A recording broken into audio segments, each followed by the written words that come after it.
Well, coming up to today's show, as I said, we've got all the greatest hits of... the greatest hits?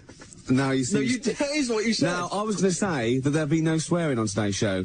There was a lot... No, there's going to be none at all. No profanity or filth or anything like that on today's show. What? There was too much last week, and it's got to be stopped, seriously. What, the boss, was it? Is he really nobbling you? No, higher authority than him. Really? Yeah. What, the radio authority? No. They've been on to you? I'll tell you, the reason is because you were just pushing it last night. I'm not surprised at it. It was my mum. I've got to stop swearing. Well, it was her birthday, and I phoned her in the week, and she launched straight into it. I was well, listen to this. You taped your mum? Yeah, listen. Yep. Happy birthday. Oh, do you know you don't have to go far on your radio, don't you? What? Your language, my son. What? Well, arse and piss and C-T... I didn't say it. Yeah, no, it's all bleeps out. It's all electronically cleaned up. Yeah, I know. You take it steady. I didn't bring you up that way. Yeah, well, I got it from you. You used to F and C all over the place when I was little. No, I didn't. Well, you used to come in with a bottle of gin in one hand and a cigar in the other. You lying kid. Yeah, no. Yeah. From a bingo, right? You used to come in with a vicar. Yeah. Nicky's sherry. You used to come in, effing and blinding. You know, I'm 5 years old. How am I meant to be? You lying toad. You lying toad. How old are you? 73. 73. And I used to correct you in every way you spoke. Yeah. You didn't learn a lot. You got a real old Berkshire accent. Well, yeah, I wonder where that came from. And that other bloke, tell him your handle is Ricky. Why? What's the matter? And it's not Gervais, it's Gervais. So correct him when he's on the radio. Yeah. Your handle is Ricky. Yeah. Do you want to give him a message? Because I'm taping this. Oh, you ain't. Yeah. He said, do you want to give him a message? Because I'm taping it. Faith No More from out of nowhere on XFM 104.9. Well. Yeah. Pathetic. What? Gervais? Oh, it's got to be Ricky Gervais. My mummy says it's got to be Ricky Gervais. You don't want to get on the wrong side of her. Don't call me Gervais anymore. It's Ricky Gervais. Honestly, you don't want to wind her up. What's all that nonsense about handle? Your handle is Ricky Gervais. What handle? What's she talking about? She was into CB, wasn't she? What? Yeah. She was not younger then. She was about 60. Right. When it was at its peak, and she used to go around, you know, things like, I'm in the land of the brain buttles, I'll be at eyeball, pregnant roller skate, all that sort of stuff. I don't know what she was talking about. I'm in the pub, right? She used to have a gang. What, your mum? Yeah, used to have, they're called the backyardies. They used to come out and, you know, be in the garden. Right. You know, doing a bit of gardening and sort of crazy paving. Right. Yeah, help me with that rockery, Lil Chill. That was her name. Chill. Yeah, it was next door. Her name was Lil, and she married Mr. Chill, so she was Lil Chill. Yeah, honestly, you don't want to wind her up. We've got an ad break, then Radiohead, and then the second half of the call. It gets you know why I'm scared of her after this. XFM. Yeah, I was funny, right, because I was in Crowley's show earlier. Gary Crowley. Have you heard of Gary Crowley? I don't know whether I have or not. Gary Crowley's a DJ. Oh. You better say yes, you have, because he's going to listen to this. I've heard of him, yeah. Yeah. What do you think of him? Not bad. Oh. But listen, we've taped all your last 3 weeks. I'm just going to send it to Larry today. Yeah. For him to hear. Good. You go careful. You don't have to go near the bone. I bet you can't wait. You don't believe I'm going to play this, do you? Not if there's any swearing on there, you better not. Well, you wouldn't swear, would you? No. I never taught you to swear anyway. I used to correct you in everything you said and done. Yeah. Even to the teas in the water. You remember? And the teas in the butter. You've never had water? No. Unless it's mixed in with beer? No. Remember when you taught me to do the dustman's blow when you hold one nostril and blow it all out the others? You filthy animal. You taught me that. I did not. You used to come in and you used to, if I was naughty, you used to gob at me. Ian, I'm talking filthy. You know I couldn't do that because things like that makes me sick anyway.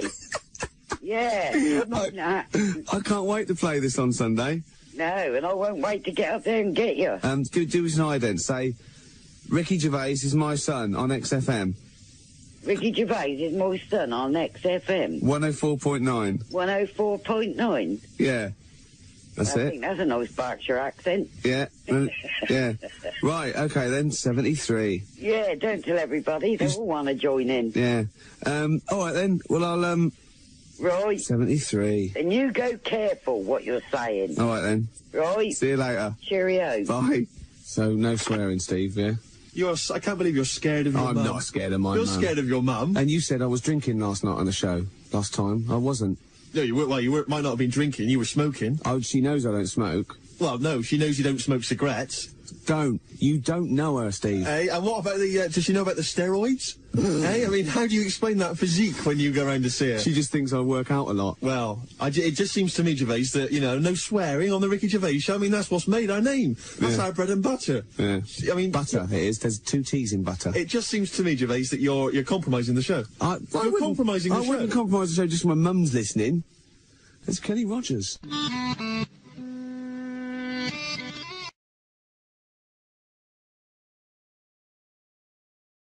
What are we doing then?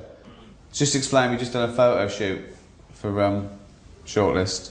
That's why I've got a little bit of eyeliner on. But it was worth it, because Karl had to dress up in tights and knickers, didn't you? And a lion. Yeah. Not even mine. Well, they won't be mine. But a woman had to, like, lend me her tights. Brilliant. It's amazing, isn't it? We're going to do this. This is Mr. and Mrs. basically. Right. So I'm going to ask a series of questions of Karl. Quite simple question of favourite film, favourite food. And Ricky, I want you to write down what you think the answer, Karl's answer, is going to be. Yeah. So hide it from Karl. Exactly, yeah. And then That's say just leaving the room or going to a little booth. Okay. Yeah. And then Karl, you'll reveal the answer. Ricky will reveal the pad. Yeah. Right, I can see that. So don't answer straight away. Yeah. Right, okay. The first one is, what is Karl's favourite film? Well, I'll tell you what, before he says anything, I'll have to put it down to 2, because I reckon he can't decide between 2. Okay. So I'm gonna straight away, I'm gonna do that, and if I'm right, well, we shouldn't go anything away, okay? Karl, reveal what your favourite film, or indeed favourite film is. He'll know what it is. It's Kez and Elephant Man. Correct. Yeah. If you had to choose between the two?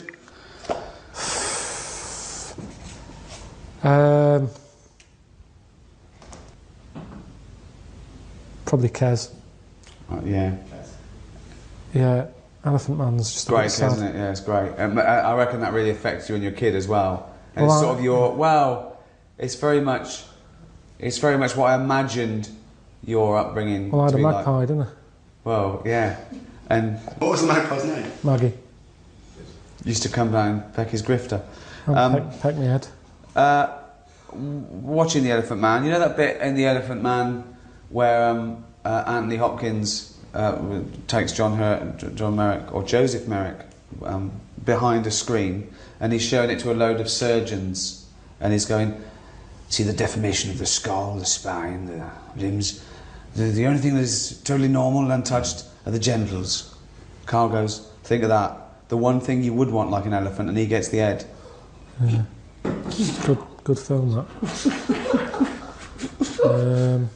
Right, next one. We'll go for the next one. Karl's favourite food. Oh, okay. I'm going to be very specific here. I think we're talking about a meal, are we? Yeah. Oh, God. What, an actual main course? Yes. Well, I mean... You're not going to know this. Well, I'm going to put to get me. Okay, I've gone for something sort of like a specific, but that gives me a bit of leeway. So I could be totally wrong here. All right. Karl, please reveal favourite food. And you mean one for at home, not going out, because if I go out, I make more of an effort to have something that someone's had to do some effort with. No, do you think like yeah, I've done it like it would be a meal that he could do himself as right, well as... okay. Sausage, beans, potato cakes. Oh, I've got it wrong. I thought you were meat and 2 veg. I've put sort of pork or lamb I chops. wouldn't mess about making meat and veg if I was on my own. No. No. What was no it? way. Sausage, beans, potato cakes. Toaster, potato cakes, beans in a pan, sausage in a I remember frying you put pan. sausages in the toaster once. Yeah, but... Is that true? Yeah, he Yeah, came it home, was. his girlfriend came home to him sticking a knife in the toaster to get the sausages out that were burning. It's the way they spit, and But why did you put them in the first place? because I don't like when you've got them in a frying pan and then you turn that up and the heat gets going and they spit and then the grease is going all over the sort of the hob. So I thought do it in the toaster, let it spit on the inside. Not as much mess, but yeah. It was ages ago though. You're saying that as if that's before I met you. So if you're out and he does his sausages, does he pop them on the grill? Does he put them in the oven? Does he stick them in the toaster like a fucking twat? Oh, I don't... That's how you find stuff out though, isn't it? That's how inventors and stuff come about. Trial and error. Alright, we'll go for the next one. Carl's I've got him like that. celebrity. Oh, right, okay. Well, this is 1 out of 2, so we'll go for the third one. Carl's celebrity crush. Wouldn't have one. What now? Yeah. I'm nearly 40. Do you mean a celebrity crush? That's Do one when I'm a kid or something. That's maybe. the point. So this is not based on anything because he is, obviously he's never spoken about this or given any. When so I'm hold on, 40. 20 is still young, old. Yeah, isn't so it? let's say sort of 14 or something. 15. So hold on, when were you born? 72. 72. So we're talking 84, are we? 1984. Janet Jackson. She wasn't around in 84.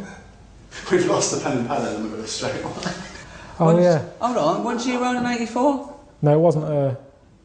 Paula Abdul. No. You guys just know. So there's an answer. There is someone who at 14 you thought, oh, she's nice, and I've got to guess who this woman is in 1984. Debbie Harry. No. You don't know yet. No. 84. Probably one of Bananarama. Why is that funny? Because it's so random and specific. Anything you said is funny. Anything you said is funny. But it's also one-off. They haven't got anyone in mind. And there's been about 9 members of Bananarama. Narrow it down a bit. No, come on. Which one of Bananarama? God, I don't know what they're called. It was the darker one. The dark-haired one. Yeah, good. Next one. What if I had that? The darker one in Bananarama. Alright. Well, remember, you got to write it down. Okay. Yeah, we're going Sorry. Carl's favourite book. Oh, Okay, now. you know this? Well, but are we talking novel, fiction, or what? I think we're talking any... Just a book. Any book. Like, if you had to take one book to a desert island, what would it be? You know, I don't know why you're not writing it out. Well, shut up.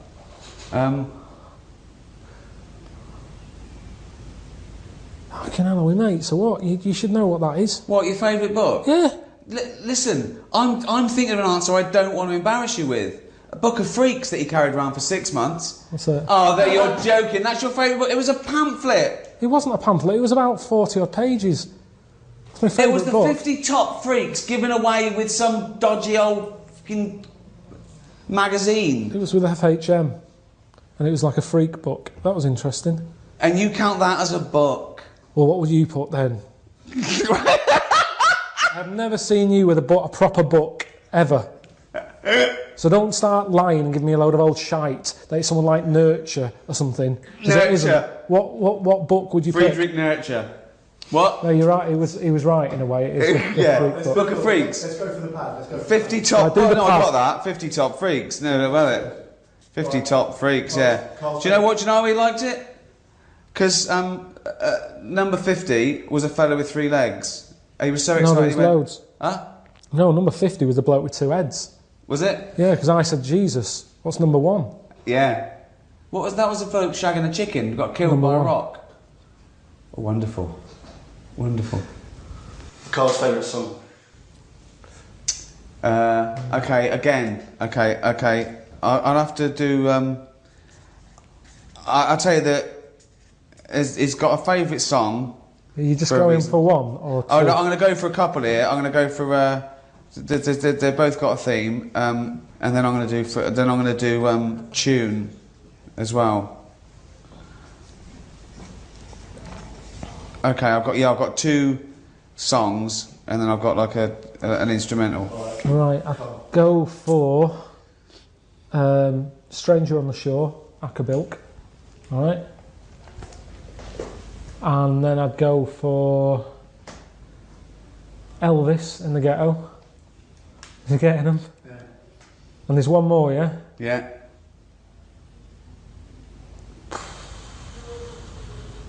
Rod Stewart, Killing a Georgie. Oh! Yeah. No, I went with Stevie Wonder in the City. That's all right. That's up there. Yeah. He likes a song with a story. So anything... I'll tell you another one as well. Wonderful Tonight. Yeah, that's... Like that, didn't you? Yeah. Convinced it's about a disabled fella. Because the lines she puts him to bed, stuff like that. There's a few little hints. It's not hints, nothing to do with it. Listen to nothing it. To do with it. Nothing to do with being disabled. No, not at no point is it mentioned. Or no, it's all in your head. Any others? Let's go for one more. I'm gutted about the old pork chops. You've got to be careful with pork. Why? Worms. It's got to be done, yeah. It's got to be cooked right, hasn't it? Yeah, but now they do things like pork. This just comes from the man who put sausages in the toaster. Yeah, exactly. Good point.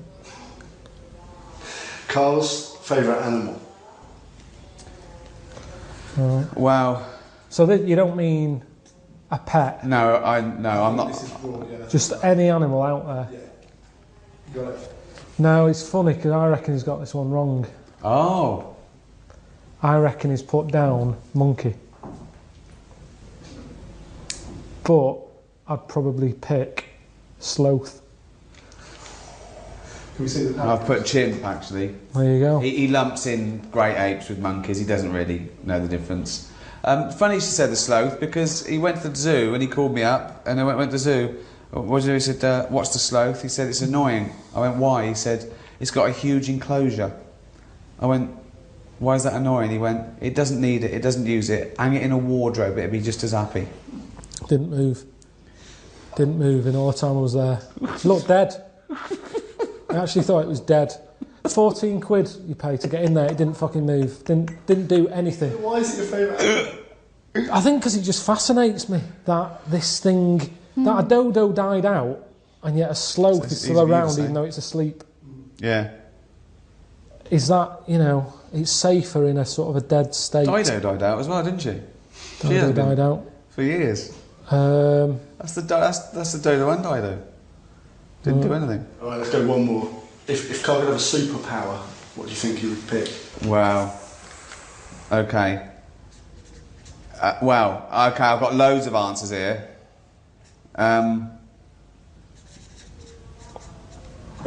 I think the general public would know one of them.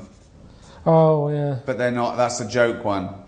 No, that was a new idea, but you mean one that exists? Okay, let's not count bullshit, man. Right. That's not really a superpower, yeah. That's what I mean, that's a made up one, but you're talking about one that people go, yeah, I'd have that. Flying, invincibility, that sort of stuff. Yeah, well, I've got one. I don't know if it's true. I mean, it's a bit weird. Carl, please reveal.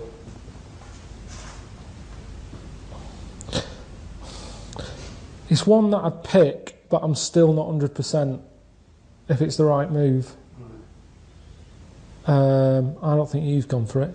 Oh, I've gone, okay. Shape-shifting.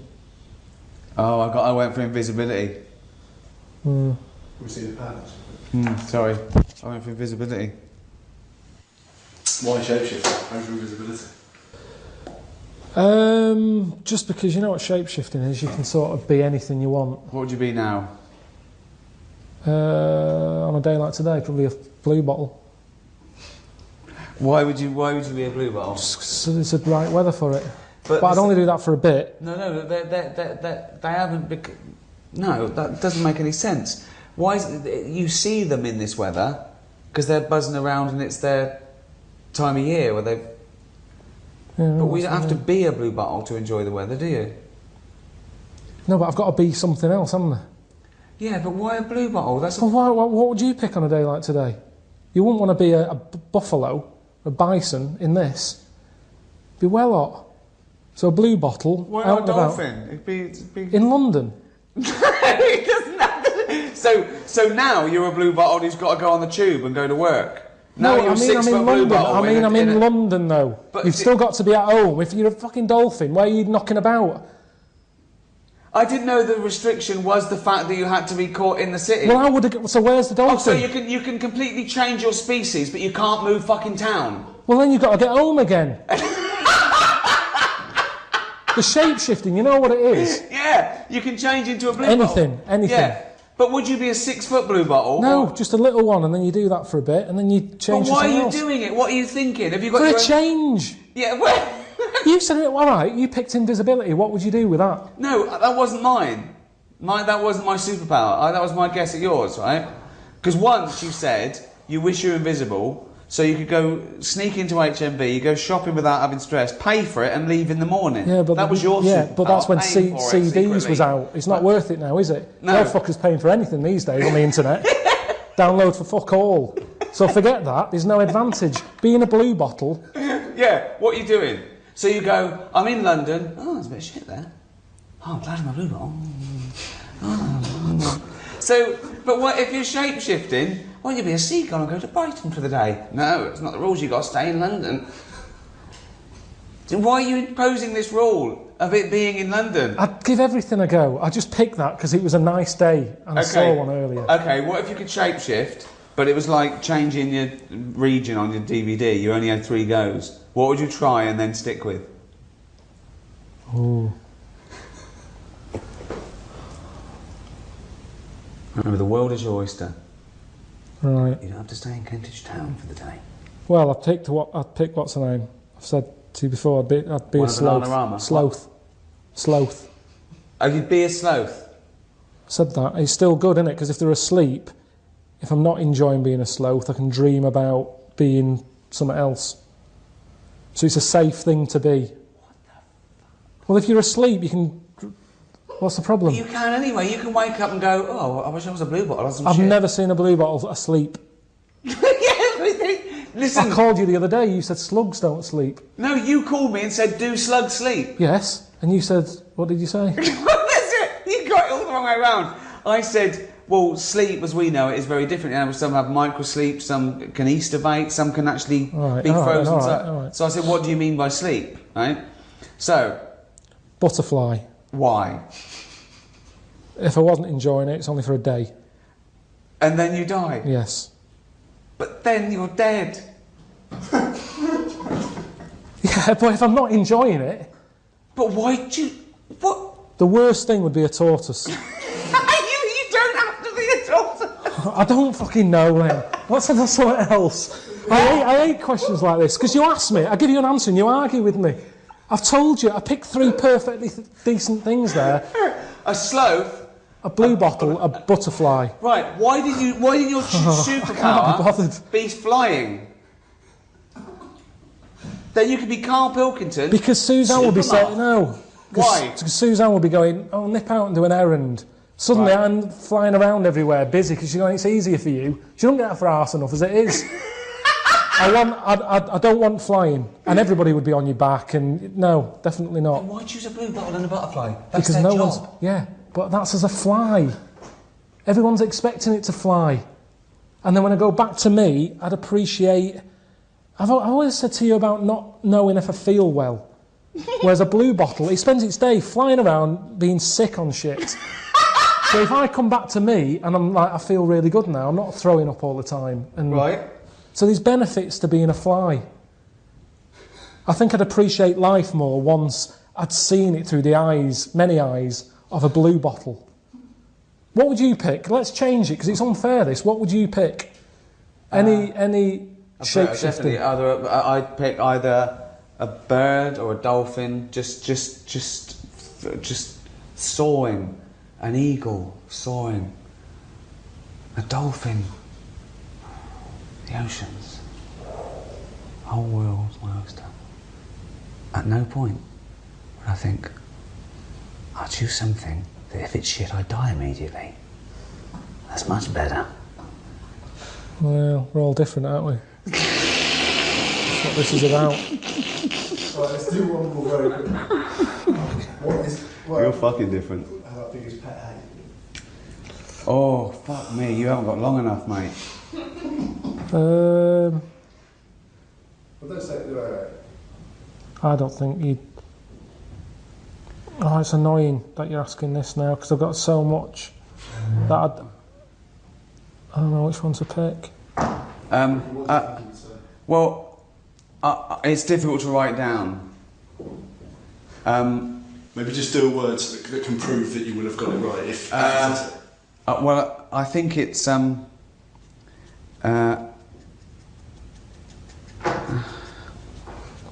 Oh. There is one word, and it sort of applies to all the things you might say that annoy him, but I don't know if what's your pet's hate? Just when they shit somewhere. What? Oh, when they shit somewhere and you can't find it and it stinks. What? I hate that. Isn't that funny? I didn't get that. What do you mean? Just what have you put? Faffing. Too much faffing. Like, is people always like, you can't do that? You have to phone 5 times. You have to put you on hold. People Oh, you just mean an annoyance. What did you think he meant? He said a pet hate. I thought, right, okay, yeah, I would have said faffing. What do you mean? What do you hate about having a pet? When there's shit behind it. Okay, good night, everyone. Okay. I don't word it like that. I've known him for 10 years, and that surprised me. Hang on, faffing. That fucking surprised me. I'm really sorry about that. Right, faffing. Faffing. A pet hate. When you're asleep and it licks your bollocks. What? No, all right, I got the wrong end. Yeah, faffing. Faffing, all right. Yeah. Yeah. Fuck me. That's great.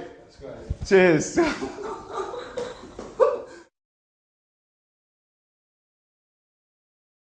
Hey there, welcome to the Drawing Codex. In this video I want to do a simple drawing lesson covering one thing. How do we draw the figure from different angles? How do we draw it from above, from below, etc.? This is one of the biggest challenges that faces the artist at the outset, and even when you're well into your artistic journey, it can be a real stumbling block. And what I want to do is give you a few really simple exercises and ways to think about this so that you can practice. Now, obviously, this is something that relies on a lot of foundational perspective, and there's a lot of moving parts here, but I think there's a couple of key concepts that you can apply straight away, even if you haven't fully fleshed out your drawing foundation, even if your perspective is not 100%. I think there's a lot of things that you can take away and start practicing to make sure that your figures look as if they're grounded. Anyway, let's jump in and get started.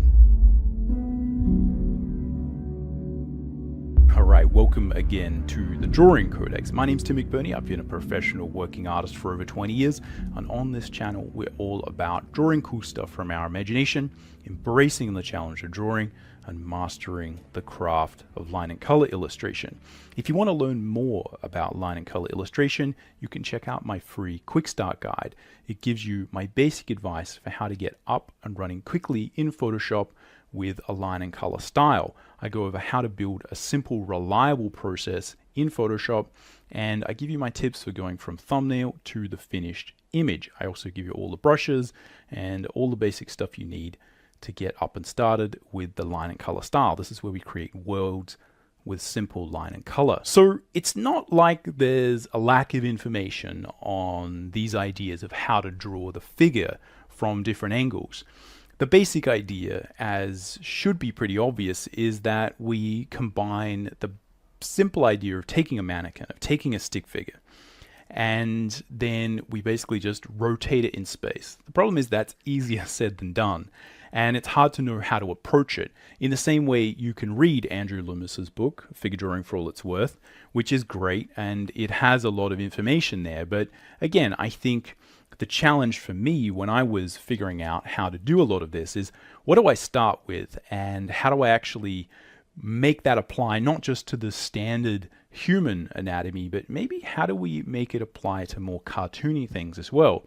I think what I want to do is, again, try those two dual concepts. One is, again, how do we draw the standard mannequin, but also maybe something a lot more cartoony may also help us to understand how this functions, so I can demonstrate that to you.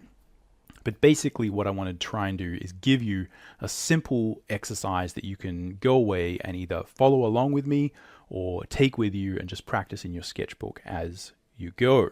Now, this is one of those concepts that I think is really important. And when I was starting out, again, I'd have ideas and they'd often be stifled by the fact that I couldn't draw characters from all sorts of different angles. And it took me a long time to really figure out, how to do that. But I think it's important to note that often when we are drawing things that, you don't always have to draw things from crazy angles. Not everything has to be some ridiculous, amazing angle, where you're drawing stuff from a crazy, sort of action pose where there's a million characters. You can see, right, like this panel here is a little bit like that. There's tons of characters, they're all fighting. Camera's low. That's important. That's a little bit different to what I want to do. And again, in this exercise, because in order to do that, you kind of have to begin with the basics. You sort of have to really, really understand the simple way that perspective and boxes and box sort of logic or theory relates to the figure. And this is actually a really good way, just practicing drawing that mannequin and that figure from different angles. It's a really good way to understand the concepts of proportion and structure and just how you actually go about building something that kind of looks solid but is viewed from an angle that is maybe more interesting or exciting. Anyway, I don't want to go on for too long because I think you get the basic idea of where we're going with this. Let's jump over to the drawing table and get started. All right, here we are at the drawing table. Now, as I said, in most cases when you're drawing comics, you are working within a fairly limited framework of poses and things that you need to create, that you need to kind of make real from your imagination or from the script. In most cases, I think what you'll find is that you don't always have to draw a lot of these heavy down angle shots, right? It just doesn't often make sense. When you do, it's really, really important. But if we think about often, if I take the basic idea of creating a Loomis stick figure mannequin, and if you're new to the channel and you're not quite sure what I'm talking about, there's a lot of other videos that I have on the channel talking about the concepts of creating a mannequin and drawing solidly. And I'll link to a few of the basic ones in the description. So check that out if you might get a little bit lost with exactly what I'm talking about here. But the basic idea, as you may know if you've looked at these concepts before, is that we basically just draw a stick figure. Now, you can think about the basic idea here being that maybe you might have a panel where there's a few characters, right, and they're talking. So there's lots of situations where you might want to frame a panel or an illustration or whatever you want to do, right? You might have lots of reasons. So again, I'm just kind of winging this a little bit, not being that technical with it, just for illustrative purposes. All right, but again, you might have some people talking to each other in a panel, and you need to do this kind of down shot. Now, that's useful, but in my experience, most of the time what you want to do is see faces and make sure that the posing is sort of clear. And this is quite a disassociated shot, and you may have a lot of stories and a lot of ideas that involve this basic concept of, hey, we're looking down at a scene. All right, again, there might be more characters over here. All right, again, just roughly transferring, all right, some of those ideas. Oh, that one's getting a little bit out of whack. But again, there might be a whole crowd full of people, right? And now, if you don't know what you're doing, this type of scene is just an absolute unmitigated nightmare to execute on. So it is really, really important to kind of understand your basic perspective and all of that stuff. It'll really, really make your life a lot easier, and it'll make these kind of things a lot more fun. In most cases, though, I do want to point out, because I think it is super important to remember that in most cases, we're just dealing with minor variations, with minor tilts. So, and this is just my experience, but again, this is just practical advice if you're thinking about this. Often this is the thing that terrifies me, right? I wake up in a cold sweat as a young artist, sort of thinking about, please don't make me draw this kind of scene because it's just too hard. But what I found in most cases is that, there's a couple of things, right? You can see this scene is a little bit like that. We've got a few characters kind of from above, but the idea of having to draw extensive scenes where, there's all these sort of dynamic angles, maybe in superhero comics, there might be a little bit more of that. But in most cases, we're dealing with looking at faces and fairly simple shots, which is very, very similar to what you would look at in a film. We're often choosing shots for clarity, so we can read the character's face. Again, in comics, or similarly in an illustration, you kind of want to see the character's face. You want to see them fairly straight on. And I think in most cases, this sort of thing is not actually what you spend most of your time doing. And certainly if you're doing illustrations, primarily often what we're talking about from a compositional standpoint is, it's frequently involving characters who are pretty front on. If you deal with your classic sort of pin-up character, right, it basically is some form of this. Now, it might involve a lot of twisting of the figure, but not a lot of this need to make it grounded and draw it from different angles. But I feel like this idea of just learning how do we draw the figure like this, and then how do we do the opposite of that, which is draw it from below, right? Go here, same stick figure idea, boom, boom.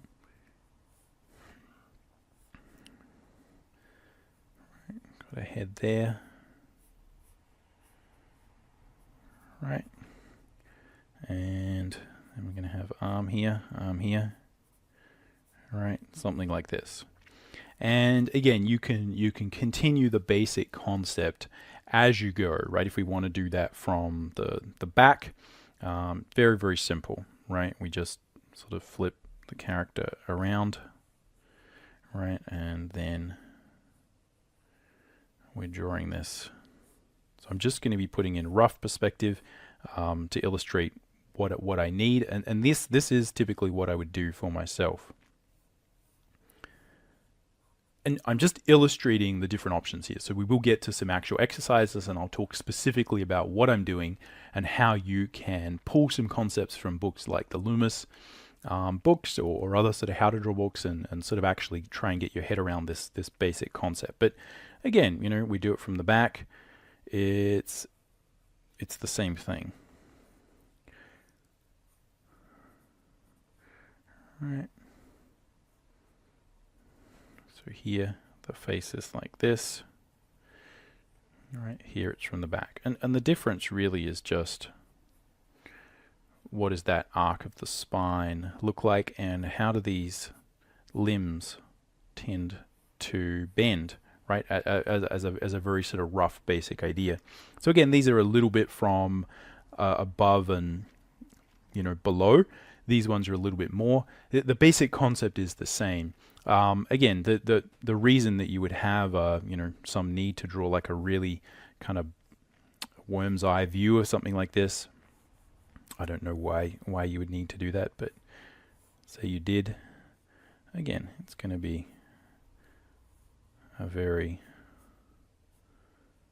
similar concept, right? Feet are going to be on the ground, shoulders are going to be somewhere here, right? Head is going to be up there. We're going to have some arms here.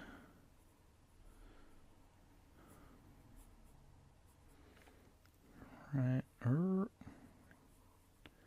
So again, sorry that guy's got a little bit squished, but again, it's the same idea. It's just a matter of how much exaggeration is there on this perspective grid, if that makes sense. Let's see if we can do better on that head.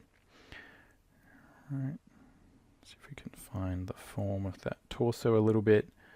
Head goes there. Yeah, might look, that's a little bit better. But it's all the same idea. What we're doing is we're taking the basic concept of a skeleton or a mannequin or a stick figure, and we're just drawing it from different angles. As I said, the problem is that's its own challenge, and that really is what I want to talk about in this lesson and show you is how do we combine the concepts of box logic or drawing simple geoforms, which again is very, very much linked to this, and how do we find some exercises and things you can do so you can jump in and start practicing this.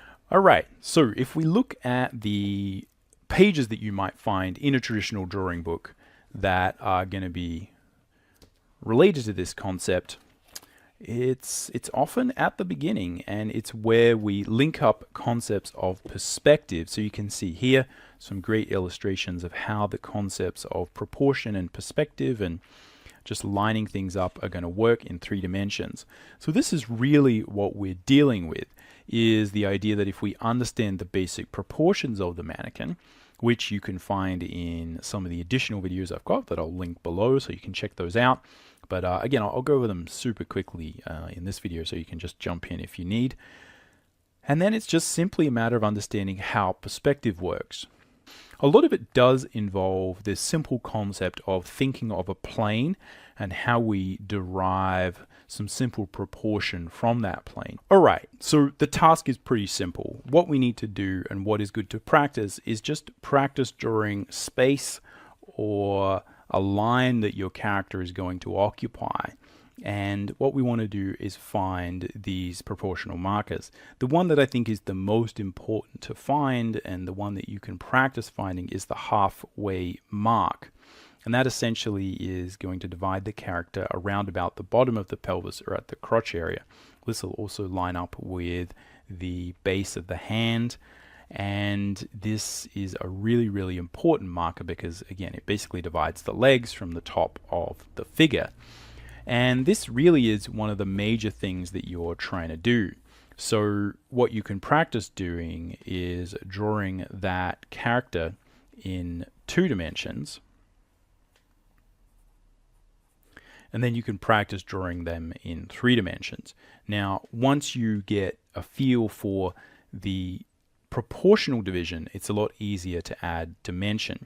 So if we, and again, I'm just going to be fairly rough with this, so apologies if some of these lines don't match up. I won't do this with a ruler because it's a little bit easier to just kind of see when we're doing it by hand, but some of these lines might not match up. The more accurate you can be with this, the better, and I'd say if you study your basic perspective with a ruler, it'll really help you to make sure you're not making errors based on simple errors of the hand, let's say. But either way, it's important to understand how accurate you need to be with these lines. So even if you're not using a ruler, you have to understand how likely are you to gauge proportion in 2 dimensions. If you're having trouble doing it in 2 dimensions, then it's very tricky for you to just magically turn that into 3 dimensions. So just remember that. The first thing we're going to do is just figure out how do we draw that character in 2 dimensions, and we're going to divide the mannequin up into 1 proportion and 2 proportions. As I said, basically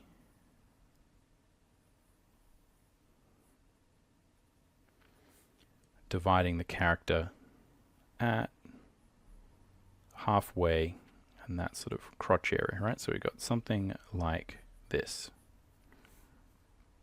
Now, as I said, I've got more videos that talk about this in detail.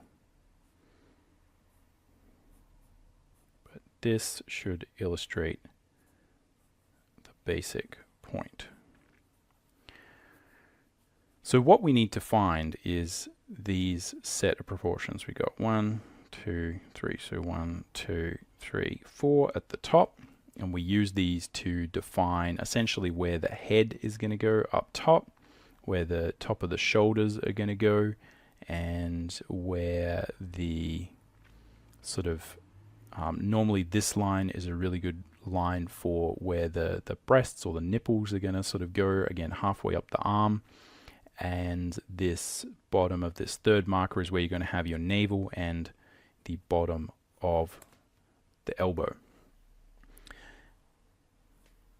Down below, we're going to again divide this second proportion in half, and we've got 1, 2. The top is going to be the top of the legs, and the second one is the bottom of the legs. We've got some feet down here. We then know that the hand is probably going to come a little bit above the knee, normally one hand length above the knee, somewhere again around there. And that's the simple two-dimensional proportion. Again, what we're doing is just making a stick figure out of this concept here. So this is where just, potentially copying these things or studying these or having some, you print out a version of this on your, computer or something like that, print it out, stick it up on the wall. It really helps to kind of make sure this stuff is fully imprinted into your memory. So it's important here that we find this halfway point. This division is really, really going to help. And again, you can fully study the figure, you can fully study all of these, but this is really the first exercise that I think you should apply. And this is the primary exercise that I think will really, really help you to just understand how to draw the figure from different angles. So in this case, if we transfer that proportion, right, so I'm sort of drawing it as a plane here, but this is just roughly to kind of illustrate things. Now I can guesstimate roughly where halfway up there is. But this is what we're dealing with when, all right, we can divide that up. All right, we can divide that up. This is where thinking about those proportions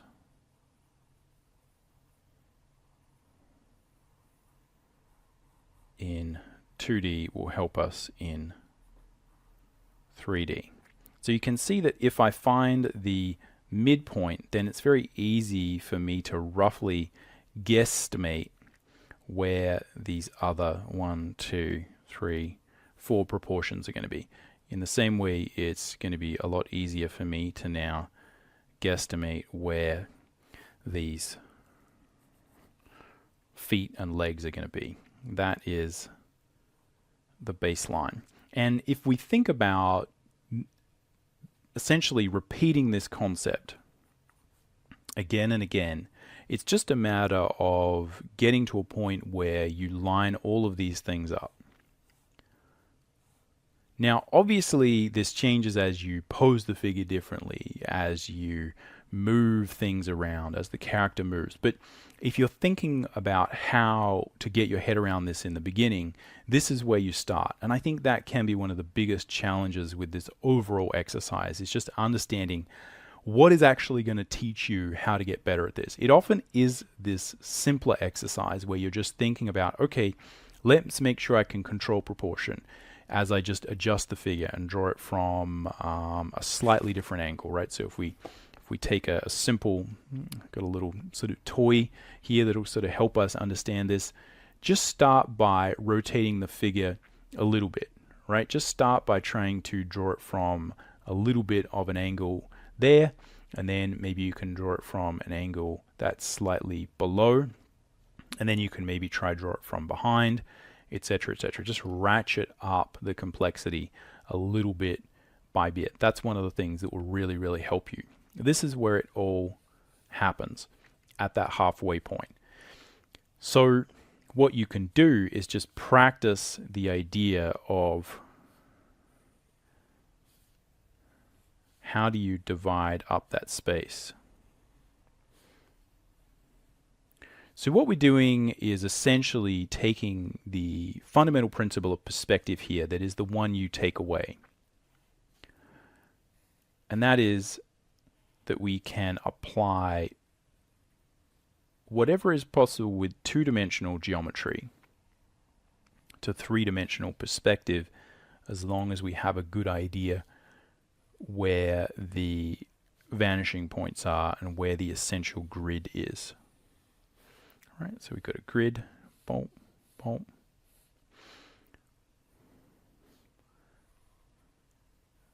So I can do the same thing here because these corners don't move in two-dimensional space, and I can draw a line between them, and then I know how to divide up that space.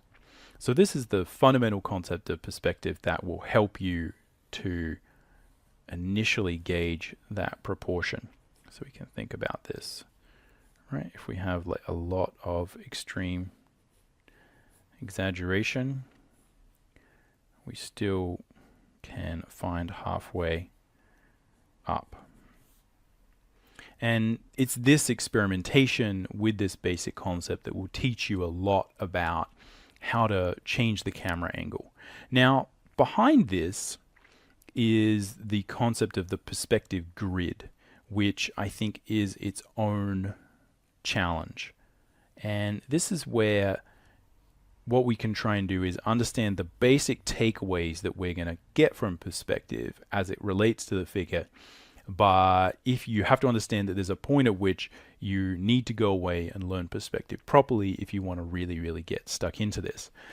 But the fundamental thing that will help you understand it is the box logic, or just viewing the box that surrounds your space. You've probably seen a lot of people talk about this, and there's a lot of discussion about this as being important for your drawing, to understand the grids and the simple idea of three-dimensional space. So this is like a perspective grid. It's a sense that all these lines are heading towards a vanishing point.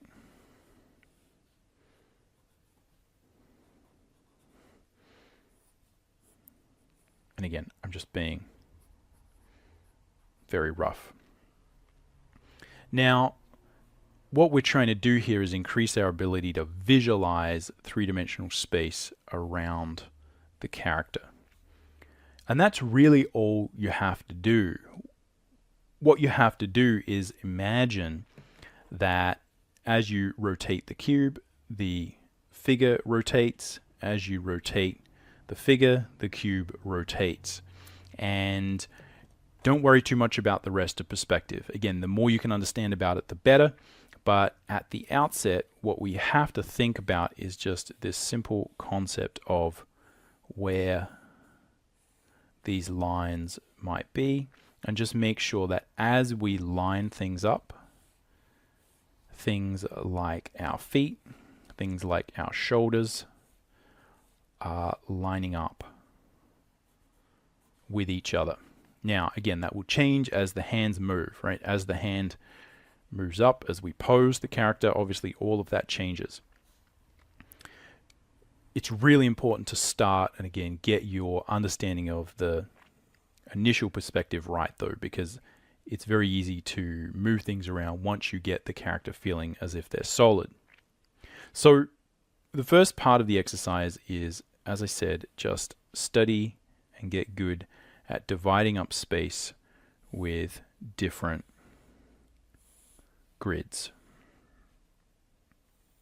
I actually have a whole video on this basic concept that is talking about how you draw straight lines.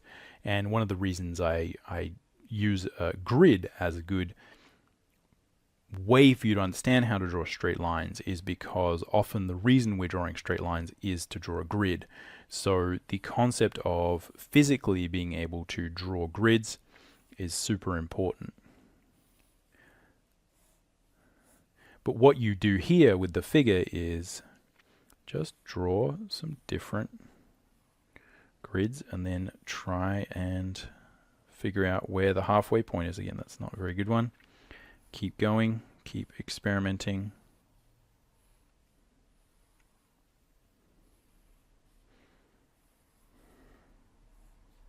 Etc., etc. We can think about, again, that idea of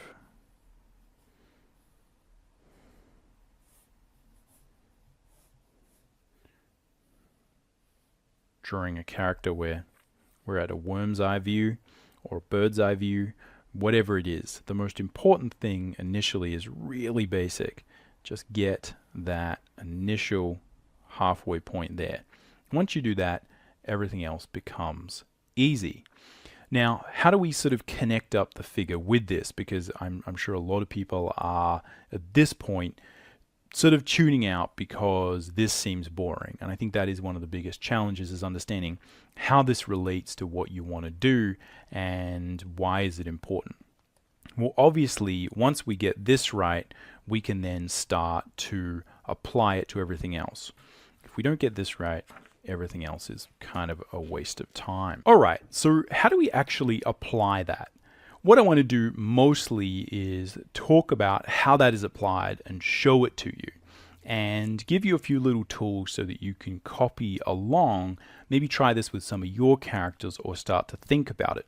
The goal here is that the more we can connect up figures and characters and interesting things with the topics of perspective, the more you're likely to get really interested in perspective and improving your perspective. If you can directly translate and apply the concepts that you might learn by studying 1 point, 2 point, 3 point perspective, etc., at improving your technical drawing, then you can directly say, hey, now that I know that I've got this a little bit more accurate, that means the lines that I'm going to use to line up my character are going to be more accurate. I think that is the goal here. It's really easy doing drawing lessons to get lost in the weeds about perspective and form drawing and the concepts of boxes. So what I'm going to try and do is, again, just show you a little bit more how I do this so that hopefully you can get interested in learning the perspective if that's something that is lacking. And we can do some more basic perspective lessons on the channel as well. Let me know what you'd like to see. So the way that I start by this and the way that I would apply the concept of those Loomis books to drawing and drawing the mannequin is as follows. Let's start by drawing a character from above, as I was doing before. The most important thing that I think we can start with is just the center line. The center line is the thing that really helps us to anchor the figure. And this is similar to this center line here that is holding up the skeleton figure. This is an imaginary line running directly down the center of the body.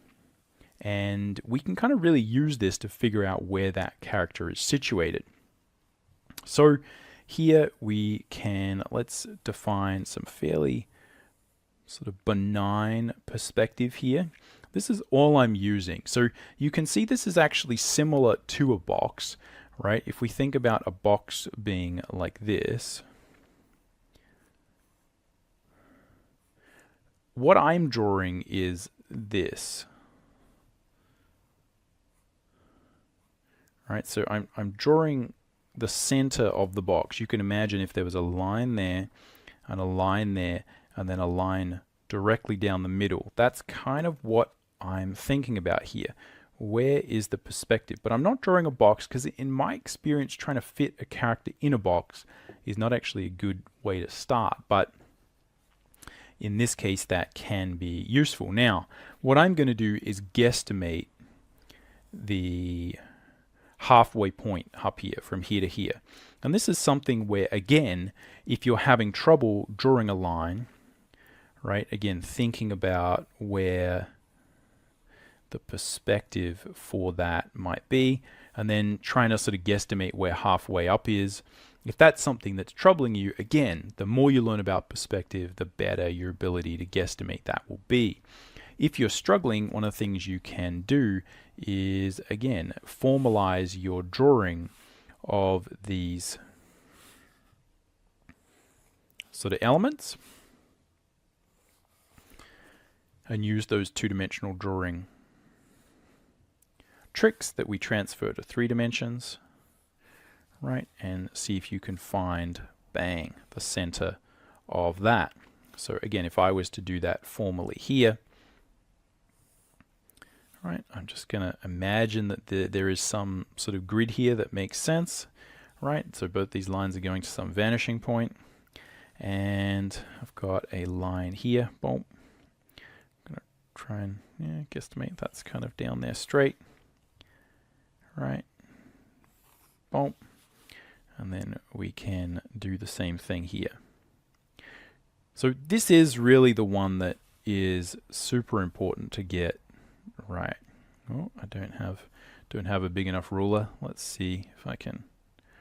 I'll sort of see if I can guesstimate it kind of there. I think it's somewhere. Look, it's. Don't do that at home, people. Get a longer ruler. But I think this is going to be. It's pretty close. It's somewhere around there. So that is pretty close. Again, my guesstimation, and if we were to look at the vertical distance here, right, that's kind of 19. Half of 19 is somewhere around here, 9.5. So it's actually sort of like pretty much visually and measurement-wise exactly the same. Now, that's going to change depending on how much extreme perspective you get. But what I would do if you're thinking about drawing characters from above and different angles is just start with something basic like this. If you start to get to the point where you're thinking, oh, drawing characters from above equals really, really distorted grids. So it's not just that we're drawing the character from above, right? It's that we're drawing these kind of really extreme perspective shots. What you're doing is getting two concepts mixed up, in my opinion. One is the concept of the camera angle and how much distortion there is and how much exaggeration in the grid there is, from the concepts of lining things up and thinking about where the camera actually might be in relation to the figure. It's a lot easier to start with very low distortion. Again, it's very easy here to jump into a whole another subject of camera lenses, etc., etc., etc. The point is that you can draw a character, again, like a small character that's like fairly far away. There's not going to be heaps and heaps of distortion on this figure, because again, they're fairly small in relation to the camera. With a much larger figure, right, that gets really close to the camera, right, we can sort of take this really close to the camera. Sorry, it's going to get blurry, but you see the closer to the camera we get, the more distortion you get, right? So again, sorry it's blurry, but you get the basic idea.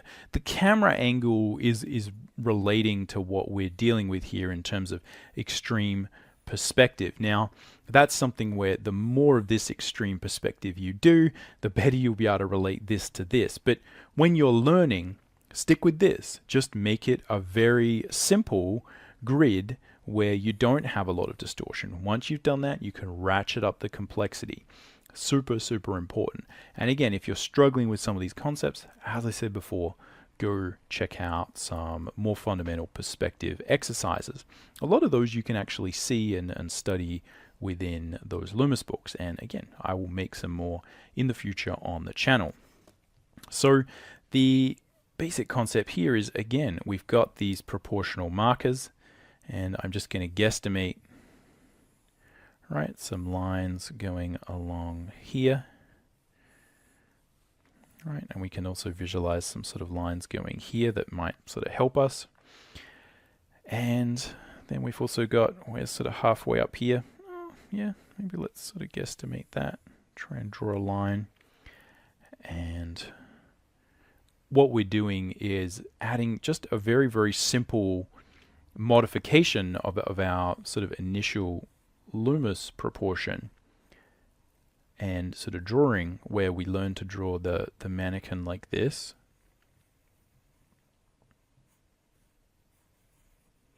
I've got a head here, neck here, right, shoulders here, etc. So we're drawing the mannequin like this. What we're doing is we're taking these lines which don't have a lot of distortion on them, and we're just making sure that we draw them from different angles. That really is all that's going on. Just because you don't have extreme distortion in your perspective doesn't mean it isn't in perspective. That really is just related to the lens and where we're seeing characters from. Again, if you think about going back to that, sketch I had before where I had a bunch of little characters on the ground, normally that's going to be taken with a camera lens that's quite far away, taking a big sort of scenic shot from afar, and you're not actually going to have a lot of this distortion. This type of distortion is going to be much more prevalent when you've got the object really, really close to the camera, and there's going to be a lot more distortion there. So just keep that in mind. Now, this is still perspective, even though it's not ridiculously distorted. What we're trying to do is get used to lining up the character and drawing them from above and below. So here we're just going to do above, and hopefully I'll do a quick one below, and then we'll do a quick little sort of more cartoony character to show you how you apply the same basic concepts to something with a little bit more different proportional set. A little bit more of a different proportional set. So again, the reason I feel like focusing on the center line is important is that really is literally at the core of what we are trying to do. So I've got 1, 2, 3, and 4, and here I've got, right, I've got my 1, right, 2. So what I know is that here, right, I'm going to have my sort of pelvic probably a little bit higher, right? We're going to have the pelvic bit here, and this right rib cage is actually going to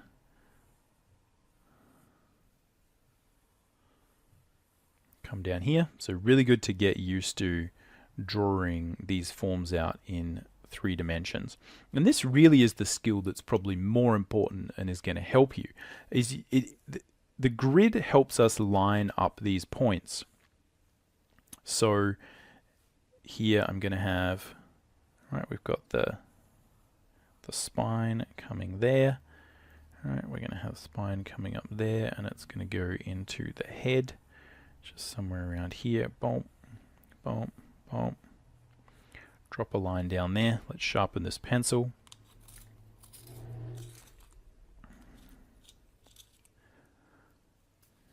All right, so we've got our head here.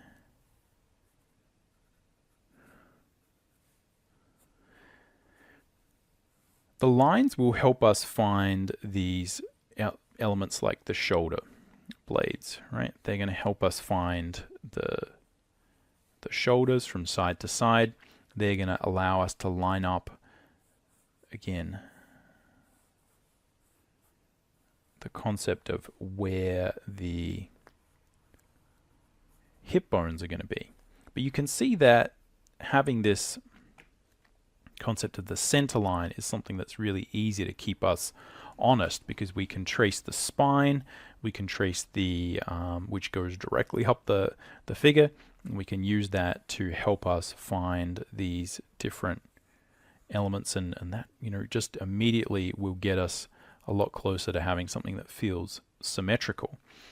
And again, what we're after now is we've got this grid this way, right? We sort of have a grid this way. We don't really need it for a lot of things, but this is where, again, you can line things up and try and imagine where we have symmetry. Now, if you wanted to get more technical with the symmetry, you could try and do more technical perspective work to mirror. Again, I'm just going to eyeball. And what I would suggest is you just keep trying to eyeball it until you get sick of eyeballing it, and then go and learn how to measure it.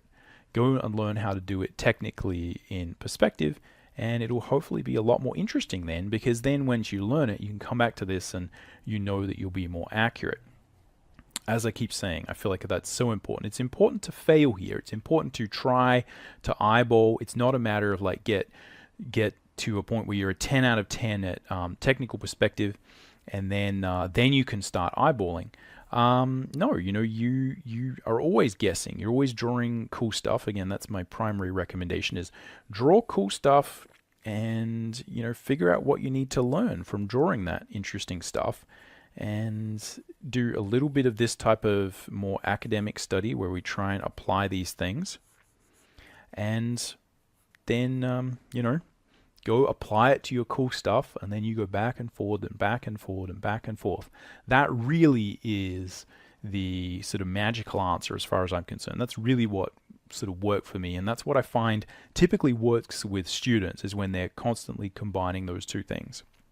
So what that means is sometimes you jump in and try and guess, and you fail, and you can redraw, and you can sketch around and try and draw something interesting, draw something fun, try and, if you want to draw mechs, try and draw some mechs from different angles. If you want to draw, fantasy stuff or aliens, draw some alien characters from different angles, etc., etc. Now, I've talked a lot about in other videos as well how to add the musculature on top of the mannequin. So for this demo, we'll just deal with mannequins, right? Because the process is almost identical. It's just a matter of thinking about, again, how the muscles kind of wrap around and look from different angles. But the trick here is, how do we figure out where these points of proportion are?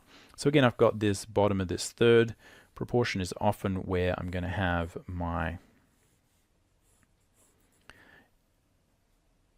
elbow. And here, again, I'm going to find that I'm going to have a combination of, I've got the bottom of the pelvis here, and the hand, right, is going to stop. Right, hand is sort of going to start just below there.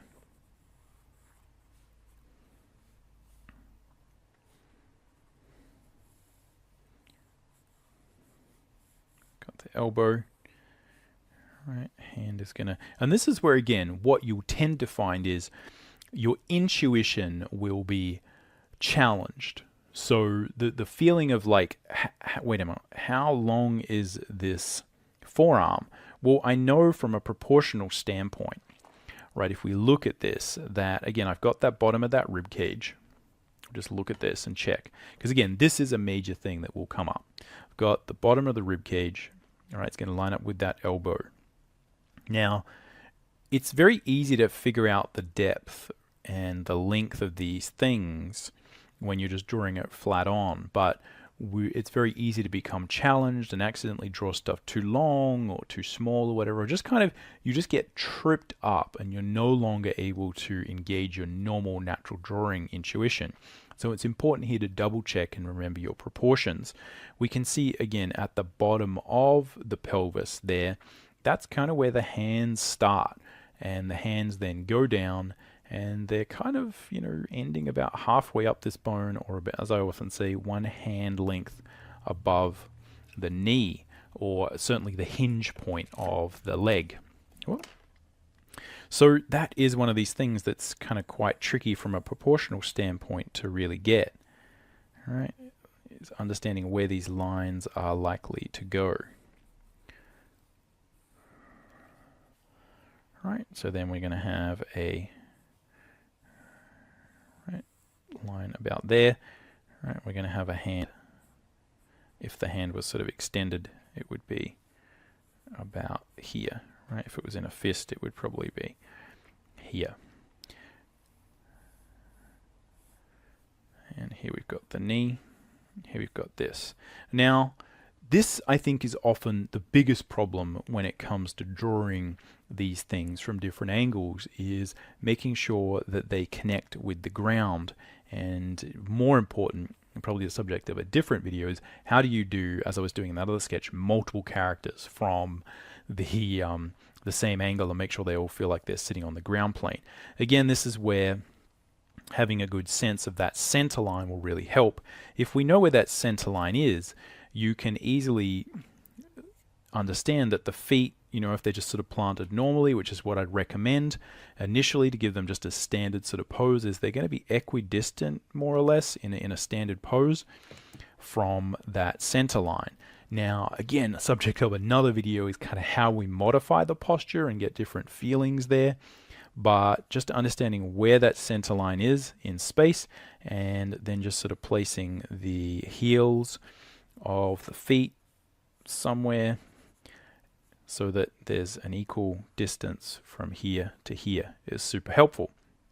And then what I'm doing is basically just thinking about where these lines are going out at different angles. So you can think about that from a two-dimensional standpoint. If I'm looking down, right, here's this line on the ground, here's the center line, here's this foot here, and here's this foot here. And what I'm doing is I'm saying, well, the feet are kind of turned outward, a little bit like they are here. I'm doing it a little bit more exaggerated to make the point. But again, just visualizing the space, understanding the center, being able to measure, right? Again, it's the same thing. Visualizing the center line, measuring that space or guesstimating that space. Again, visualizing that center, understanding the points, right?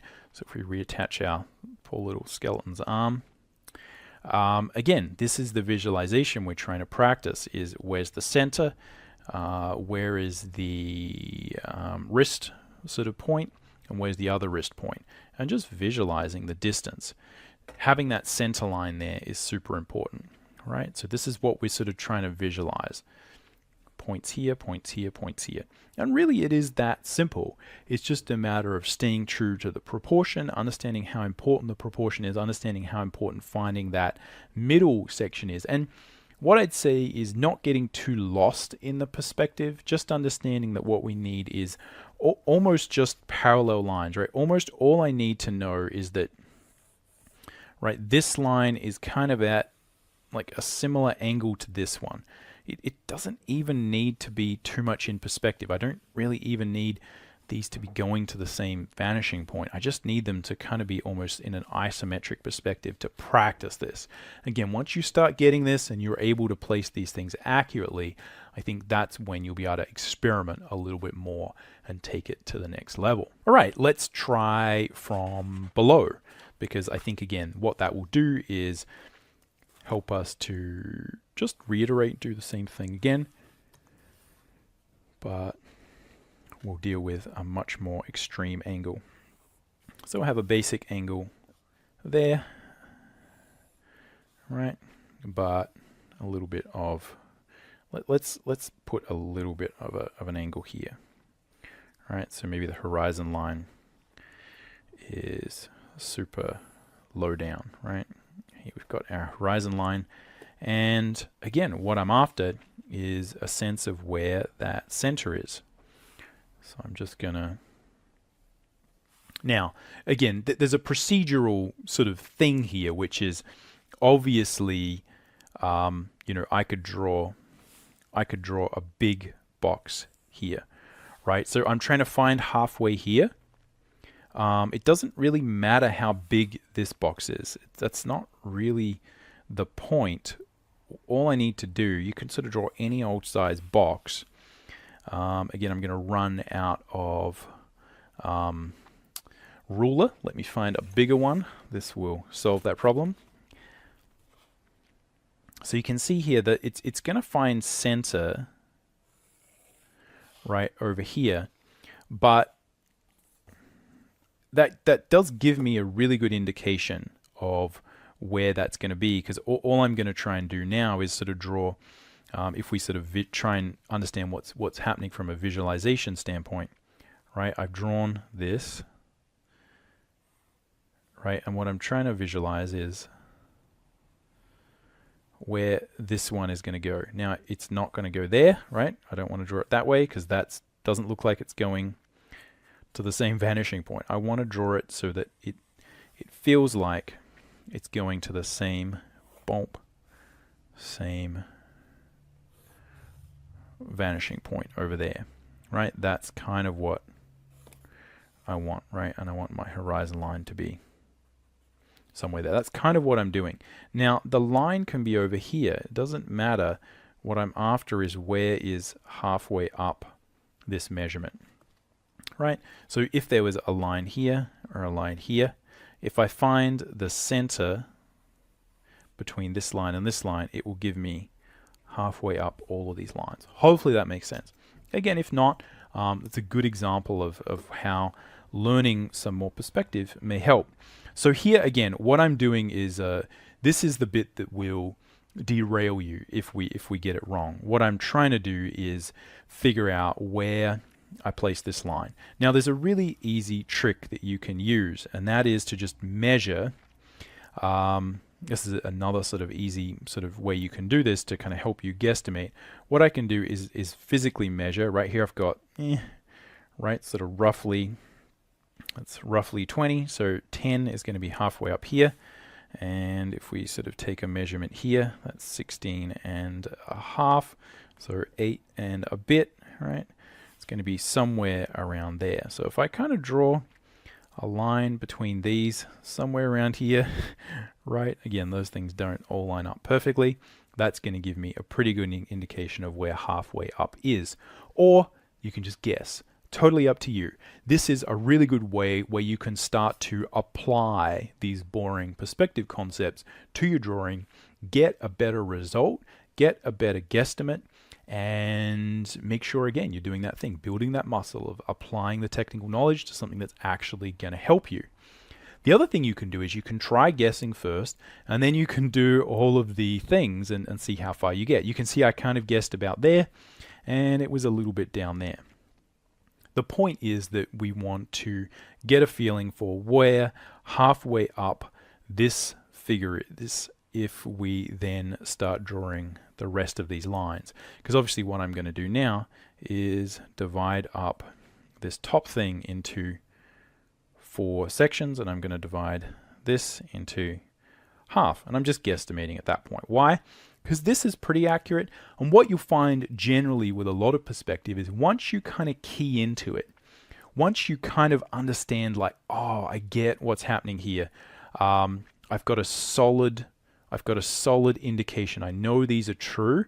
Then it's a lot easier for your brain to kind of guess the rest, if that makes sense. You kind of have the framework and the rest kind of fall into place. So again, I've got some of these lines going here. I'm not drawing them that accurately, but it is the same idea. We're going to have, and what I'll do and what I suggest to do is kind of just rough it in first, right? I'm going to have here sort of pelvic stuff here. There's going to be a rib cage thingy here. Again, they're going to sort of line up a little bit. Again, you know, the side of the, right? Side of the rib cage will kind of line up with the pelvis. You kind of have that. Boom. Right. It helps me anyway to sort of visualize the spaces a little bit, right? Take those sort of jelly bean, take those, where's a good place to draw here? Take the jelly beans, right? And add dimensionality. Right? Just think about like, where is the 3-dimensional space there? Let's draw through, right? Let's try and define that space. I'm going to have a spine that goes up like that. It's going to come back behind, right, from the spine. Comes back, sort of curves in. Oh, sorry. Let's get that closer. Curves in on the small of the back, goes out, and then comes in. That's that sort of arc that I'm trying to visualize. So it's there, comes back up here, right, and then it's going to insert in the back of the skull there, right? And then I can draw the skull, right? I know, right? Can define dimensionality within that sphere, etc., etc. And here I've got, again, some shoulders Right, gonna place those shoulders. Again, visualizing. Right, got sort of a neck here. Again, I feel like those shoulders could be a little bit, again, a little bit more on that line.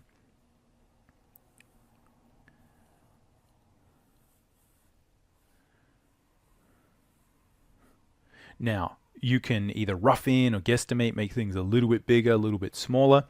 If you run into trouble there or consistently run into trouble, again, one of the things that I'm facing is, as I often see with these drawing demos, I'm looking at this paper from a little bit of an angle. I'm also meant to be looking up at it from the drawing, so it's going to be hard for me to gauge how big that head actually needs to be. But when I rough it in, again, the things that will help me to visualize that are, again, thinking about where that center line is, right? So it's almost like we're sort of, got the sphere, right? We're sort of chopping half of it off, and then we got this, right? And there'll be like eyes here. So I'm sort of trying to think about where that is under there. That will sort of help. And again, this is just construction drawing. So you know, if you're practicing these things, go crazy with it. Draw the lines, make it messy. It's really worthwhile going pretty rough, as rough as you need. But again, might need to make that head a little bit bigger or smaller. Again, don't feel like when you're doing these exercises that you need to get the ruler out for everything. Part of this is training your intuition and your ability to just kind of wing it and see how you go. So don't freak out if you're like, oh, I need to make the head a little bit bigger, a little bit smaller. If it's really important and it's a really, really highly detailed illustration, then you might measure it out a little bit more. But most of the time with the mannequin, what we're after is lining things up. The things that will make the drawing really sort of awful are if the arms aren't lined up properly. If the eyes don't sort of line up, right? If one eye's up here and the other eye's down there or something silly. Those are the things that are going to make the difference. It's easy to kind of make the head overall a little bit bigger, overall a little bit smaller. Make sure it fits the character you want. If you're drawing a manga character, obviously a head might be a little bit bigger, eyes are going to be a little bit bigger, right? Might be some sort of crazy hair or something like that on the figure. Who knows? Again, most of this is just get stuff in the right spot and then know the grid that you've got to line everything up on. But the good thing about proportion this way is that I don't even have to start drawing the legs because I sort of know where they're going to go. Right? I have a good understanding and a good ability to guesstimate where that line is, so I kind of know where those legs are going to go. Right? I've got a pretty good indication. Again, that's the heel of the foot. This is the ball of the foot. So we can't see it. This one's foreshortened, right? Coming at us. Again, that's, its own little drawing problem that can be quite challenging to solve. But at its core is just, going through things logically and kind of thinking about what you see when you're looking at a foot from front on. But as I said, I can either draw the legs or I could draw the hands because I know where everything is going to end up. We know what's going to happen. Now, I think probably, again, that's kind of where the bottom of that rib cage is meant to go. Right, so the bottom of the rib cage is meant to be probably a little bit lower. Right, navel is sort of going to be about there, and that means probably I've drawn these shoulders a little bit narrow, based on sort of, I think we're drawing sort of like a male figure. Right, so just going to sort of guesstimate where that is going to go, and we're going to line it up. And again, doing those things is totally fine. A lot of it is just recognizing the proportion. You go through it, and then just, I realize, oh, that's right, that torso, right, sort of comes down and hits the bottom of that proportion, right? So we sort of got 1 proportion, 2 proportion, 3 proportions, 4 proportions. and here it's 1, 2, 3, 4. So I just drew this a little bit small initially. Again, not a problem because we can go in and adjust it. And that probably means visually this head is going to want to look a little bit bigger. But that's all we need to do. I know that the shoulders are going to be there. Again, I know that the forearms are sort of going to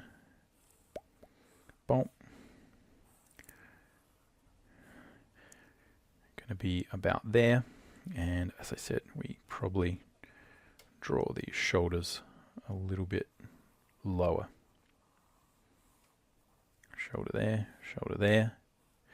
So as I said, it's totally fine to experiment, to push and, you know, play with these things, make the shoulders a little bit bigger, a little bit smaller. The goal is for you to understand what's happening, be able to troubleshoot. If you make a mistake like I did there, then you sort of know how to fix it. And mostly that you're just lining things up. So just remember, we're trying to line things up. Got the elbows are lined up, the hands lined up, the knees lined up, etc., etc., etc. I'm finding center, right? Center of that, right? Shoulders, boom, boom. Boom, boom, etc. So again, same basic idea, very simple to apply. Practicing it can be a challenge, right? You've got to keep trying, you've got to keep playing with these things. It's very easy to make one mistake, as I said, oh, this proportion's wrong. And the trick there is just fix it. Play around with fixing it. Fixing it is just as important as getting it right in the beginning. All right, we'll do one more little demo where we talk about a more sort of cartoony character, and we'll apply the basic same concepts there. Again, just to reiterate and sort of talk about how you can apply these perspective things to anything. All right, so same idea, but let's draw a little character that maybe has some different anatomical things, but we'll apply the same basic concept. We'll draw it from above. So again, what I'm doing is sort of setting a grid that way, and then I'm drawing some kind of line to help me figure out what's happening with the character. But in this case, mostly what I'm going to do is just discuss how we can use the concepts of form drawing to experiment. So here I'm going to have some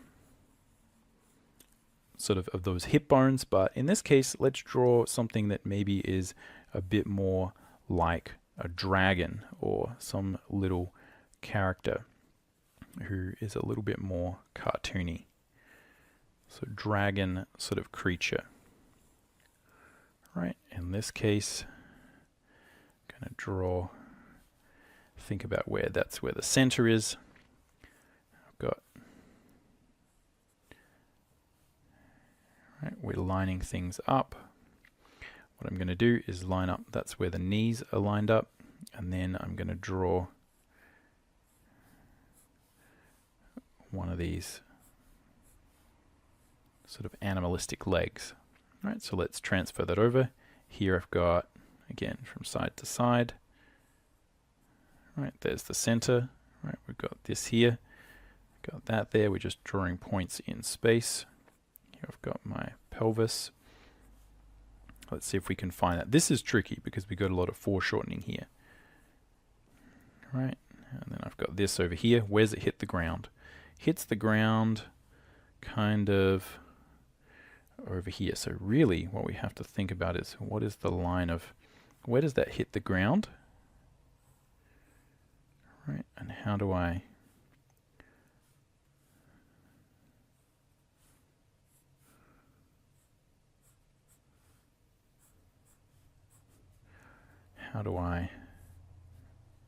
get that leg to sit there, right? So again, if we were to look at this from above, if I draw this line from here, right, you've got sort of the pelvis, and what we're doing is drawing legs out, boom, out here, and then it goes back, but that is kind of underneath. Right, so we're finding that point of this. Look at it from the side, it's going dunk, dunk, dunk, dunk. And we're finding these points. And then it goes down, and we don't really see that, right? And then it comes out, right? And we sort of barely see that. So this is where, again, some of that perspective will come in handy. So now I'm going to draw our rib cage, and I think this is going to attach a little bit forward, so I still want to think about where that center line is going to be, but I'm going to transfer that over there. And so now what we're trying to do is find, again, like we'll have an arm here and an arm here, and we've got the spine wrapping around here. All right, we'll have a head, bump, bump, and let's put some arms down here. So I'm just going to transfer that arm right over here. Let's have some big chunky hands. All right, so we've got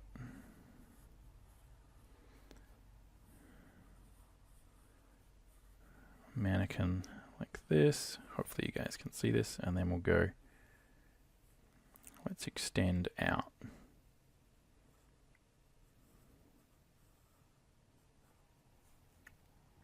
Right. Again, this is not a great design, mostly just because it's good to see all of these things working. Right, so we have a neck here, then we're going to have a tail. Now we find the tail by finding the point on the ground. Right, let's trace from there. We can think about what's happening here if we think about the side. Right, got pelvic bones, and then this is coming up here, right, curving around, bump. And at the front there, we've sort of got the shoulders, and then this is continuing forward. Right, we've got some sort of thing there. And what's happening is this is the ground, and what I want is the tail to come down here. Right, although in this case it looks like it's coming a little bit more like that. So hopefully you can see how, again, we can practice, and again, hopefully you can see how that is going to turn into some sort of fantasy character that might look interesting. Again, just to sort of nail home the point, if we can sort of erase some of that out, and maybe, you know, put some extra sort of musculature on it so that you can see. Right, if we have some sort of arms like this.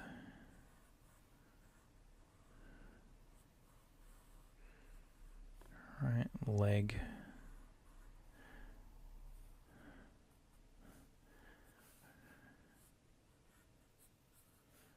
And here we'd have, again, some sort of toes.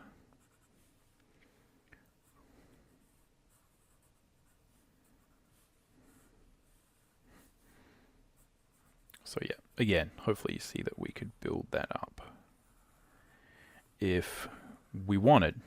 And to me, you know, this is the sort of stuff that I was, you know, more interested in doing as, you know, characters that weren't, you know, typical humans. But the point is that just practicing these things, stepping through the basics, doing your simple division of space will really help.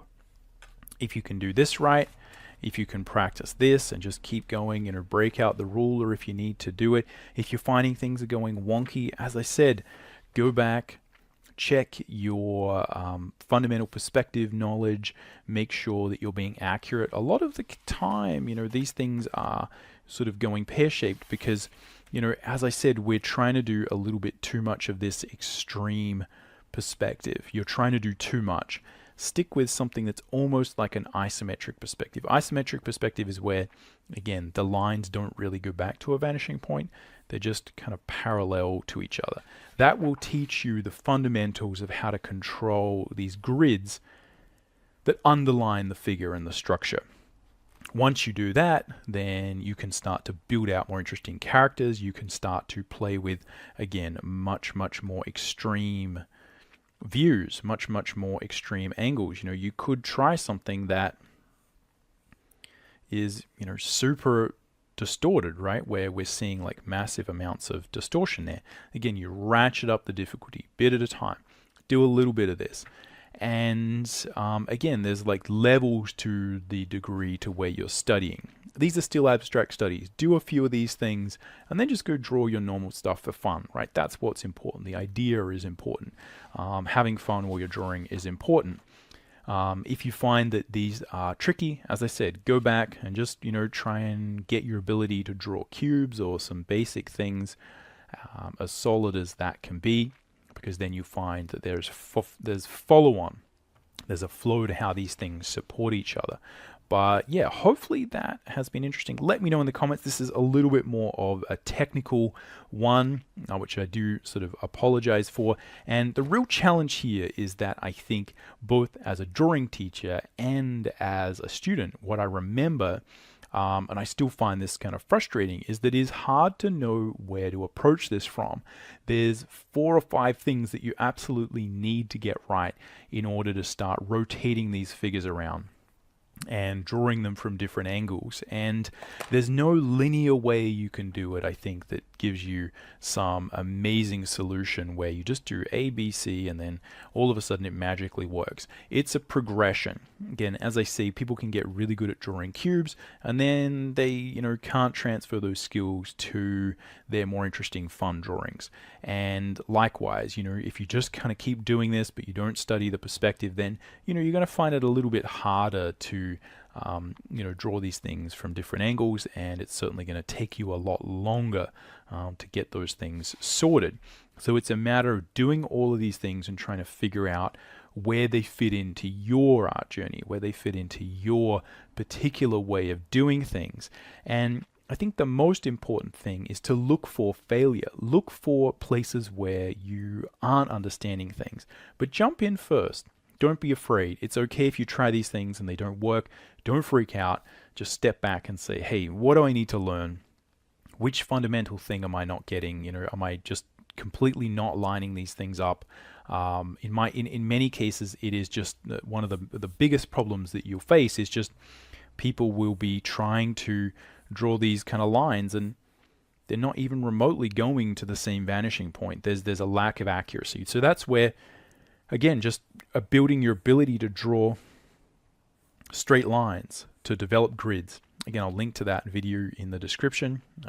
Just making sure all of that stuff is solid will help immensely. But this is a long game. This is a long journey. If you're partway along the journey, then again, you probably sort of know that already. There's no trick. As I said, you got to piece these things together in your subconscious mind a little bit at a time, and you slowly build structures that support each other. But I think what you have to understand is this does work, and you will get better at it a little bit by a little bit over time. So good luck with this. Let me know if you got any questions or comments down below. And but that's all I got for now. We'll catch you around. Happy drawing.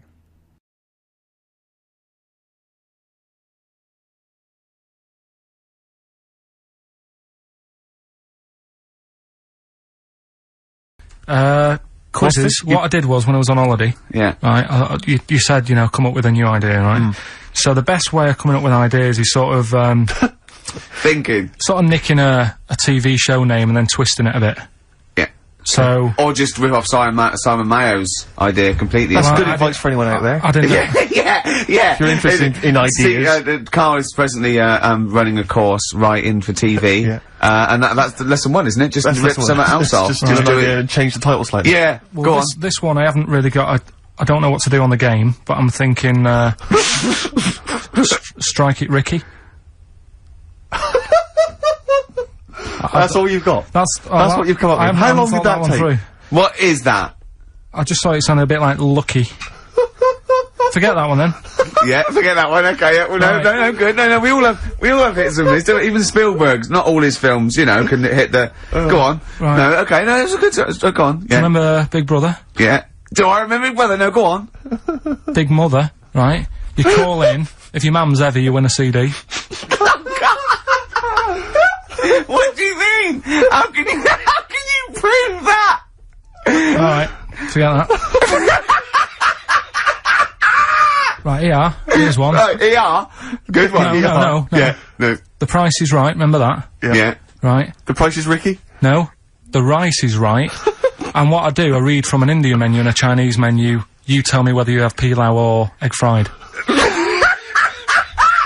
He's a genius, isn't he? He really is a modern. That one. Go on then. Go into that. Let's go into this one. Let's not cross this off right away. Go on then. What you read from what? Well, I'll get a couple of menus from like an Indian and a Chinese takeaway. Yeah. And I'll go like, chicken korma.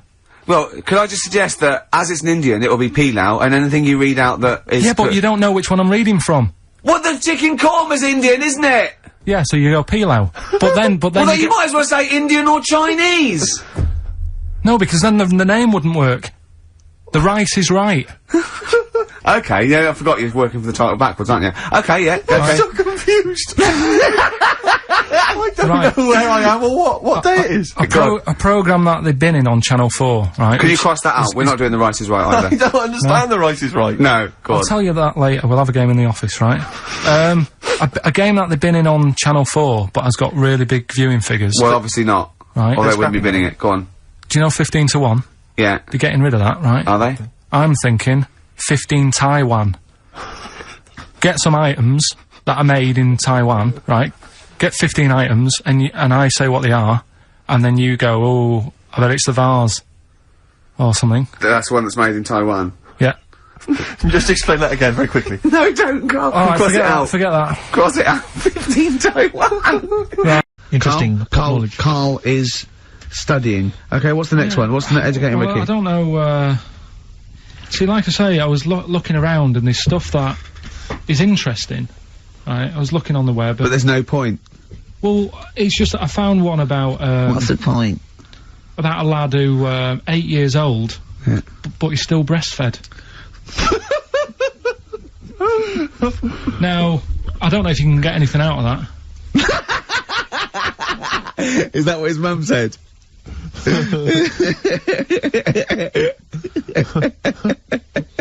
What do you mean I don't know if I can get anything out of that? You don't need to. No, it's just that, you know... Where did you read that? That was on the internet. Oh, well, yeah. You're always unspecific when you mention it. It's just it was on the internet. Well, I'm trying to think what I put in. I think I put in Y to see if I'd confused a computer. Go! You are... No, I did no, honestly. I did a search, put in Y, and it came up with funny things that, like, why is this person doing that, why is that... And it had a picture of this 8-year-old lad, sort of, you know, on his mum's nipple. And, it was saying, you know, is this healthy? You sure that wasn't asking you that question? What? I put in Y just to confuse the computer. Like, the computer go, what do you mean? Yeah. Stop it! Yeah.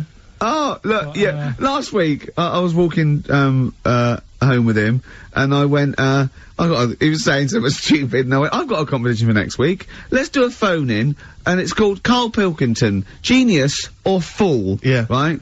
And he went, no. I went, why not? He went, well, it'd be confusing, because they say there's no difference between genius and being a fool. You do that, don't you?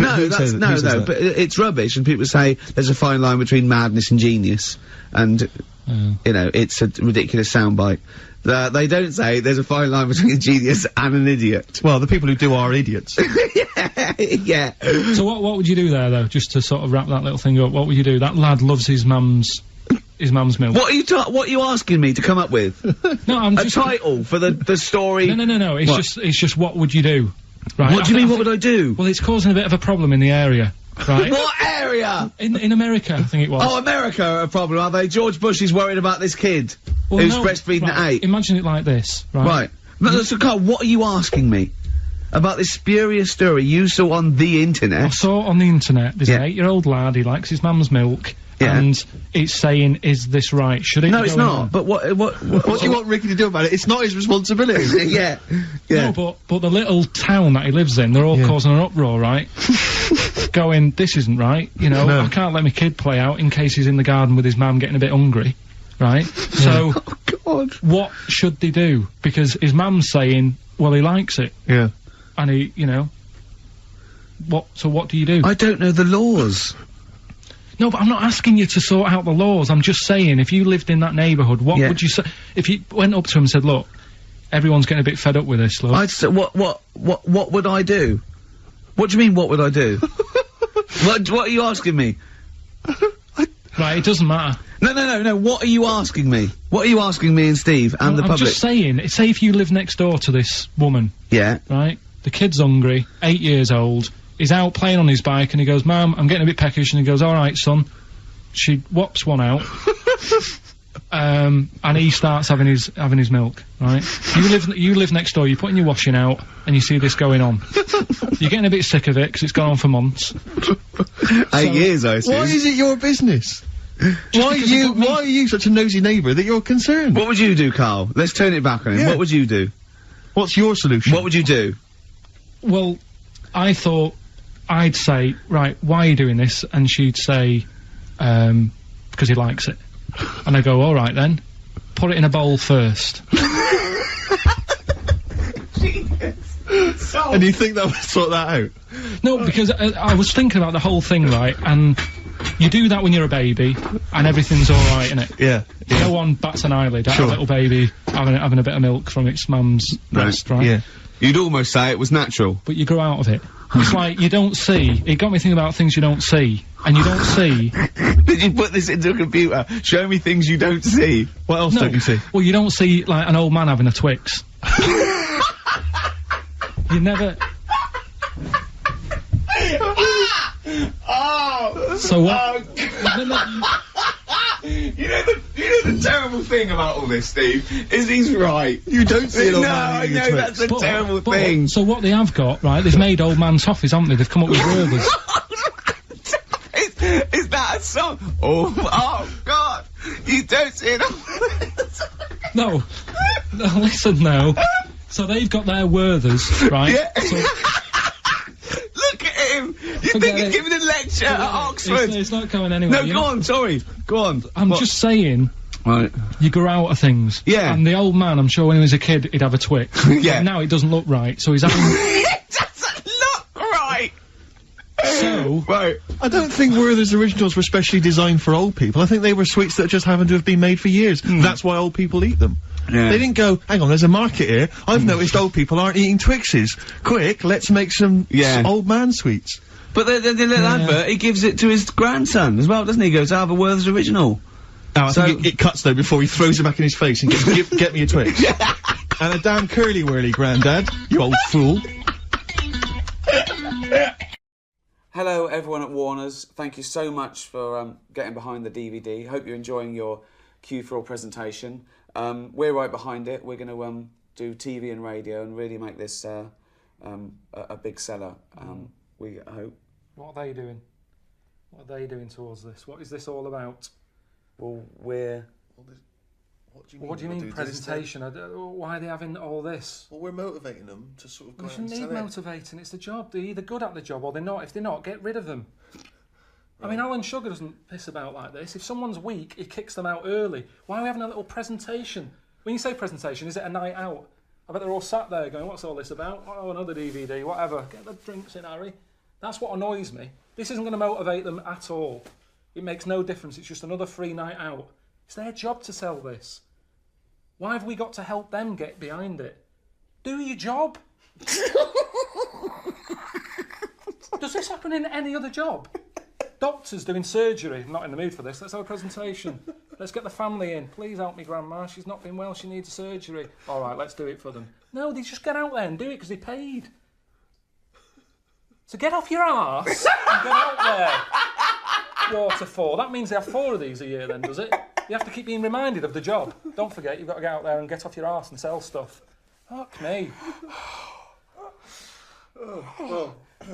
So thanks very much.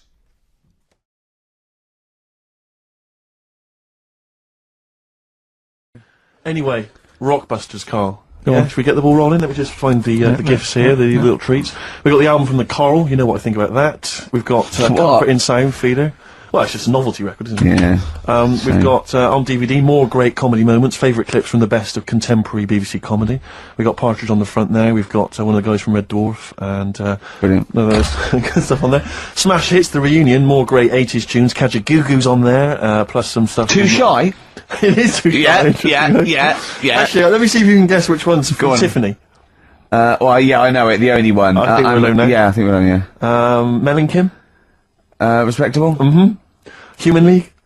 That'd be, oh wow, what would they have got, Don't You Want Me? Of course. Yeah. Yeah. Last Take On Me? Yep, Yeah. well done. Madness? Baggy Trousers. Of course. Kim Wilde? Kids in America? Yeah, so there's just all those treats. If you like a song from an 80s band, it's probably on there. Yeah, okay. Plus we've also got on VHS, Graham Norton, some kind of best of compilation from his TV show. So, there are the, Hold on, is it the one where he talks to sort of female gay icons and looks at the internet? Because that's my favourite one. Right, there you go, let's do Rockbusters. Right, email only, of course. Yeah. You email in ricky.gervais@xfm.co.uk if you know the answer. Right, first one. Bit of a cryptic clue if you haven't heard it before. Well, not cryptic, go on. What is Karl thinking? If you go into France by boat, I'd get your fags on there because it's a lot cheaper. Imagine Bob Holness. Sorry, we're out of time. Sorry, your minute's up. You've won nothing. I was reading that question out.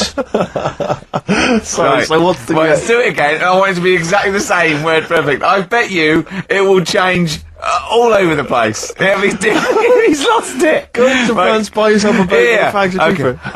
Okay, fingers on the buzzers. You've only got 10 seconds to win the gold run. Okay, first up. Here, I'll tell you what, no, seriously, if you're thinking of going to France, well don't, because go on the ferry, get the fags there, because it's cheaper. Go on. Right, so that one again. If you want to buy some fags, you're going over to France on the boat, get them on there, because you'll save a few quid. BF. BF. BF. Okay. Right, the second one. This little foreign cafe is growing its own steak. This little foreign cafe is growing its own steak. Yeah. This little foreign cafe is growing its own steak. Go on. D. All right. Right. Okay. And the last one. Is that part of it? Hang on. He's the best. The Jamaican fella might have screamed this on the Titanic. What? The Jamaican fella might have screamed this on the Titanic. Yeah. What's it start with? It's CD. That one. Jamaican fellow might have screamed this on the Titanic. Ricky.gervais@xfm.co.uk. So we'll get Rockbusters out of the way. Have we got a winner? Yeah, come on then. See, it worries me that we've had very few entries. I think that even your mental fans aren't getting these, which is really worrying. They must be terrible clues this week. Alright, well... has anyone got them right, Steve? I think there's just one guy, yeah, who I suspect has won in the past. Well, so what? Right, the first one. If you go out of France by boat, you might as well buy your fags when you're on that, because you'll get them a lot cheaper. Brilliant. Right? Yeah. BF. Yeah. Buy it ferry. Right? That's like... What? Buy on ferry. What? Buy on ferry? What's that? Is that a band? What? What is it? I don't know what it is. Brian Ferry.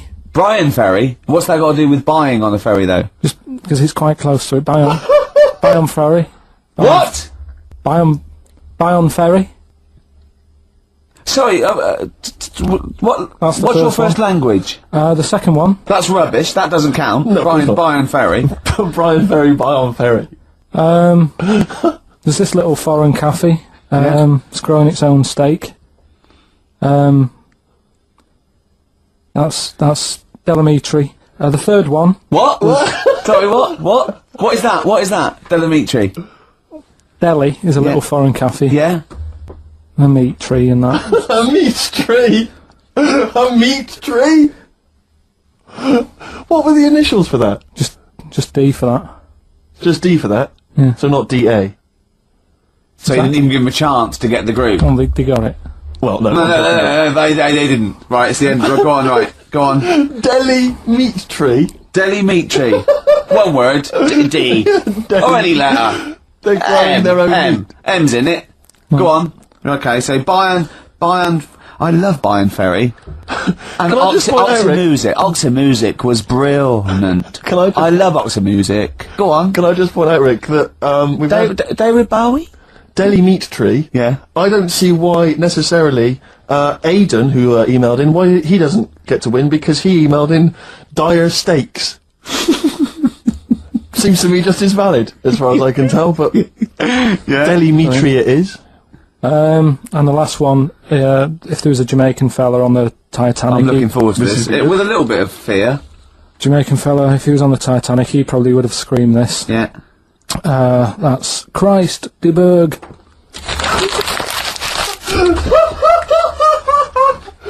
Oh! I don't know what to do. Stunning. So who's the winner? I'm not going to give it to anyone. I just don't... Sorry, what's the Jamaican bit got to do with it?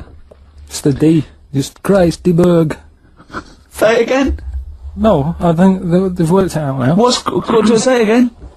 Christ, de Berg. And who's that? What? Who's that? Who's what? Who's Christ de Berg? Chris de Berg. Who's the winner, Steve? Do you know what? I'm going to give it to Aidan, because he just treated you with nothing but contempt. Steve Martin emailed in again. He got the first two, and then the last one he just emailed, I neither know nor care about this answer. I'm tempted to give him Do you know what you've done there, don't you? Go on. You've put the nail in the coffin of Rockbusters.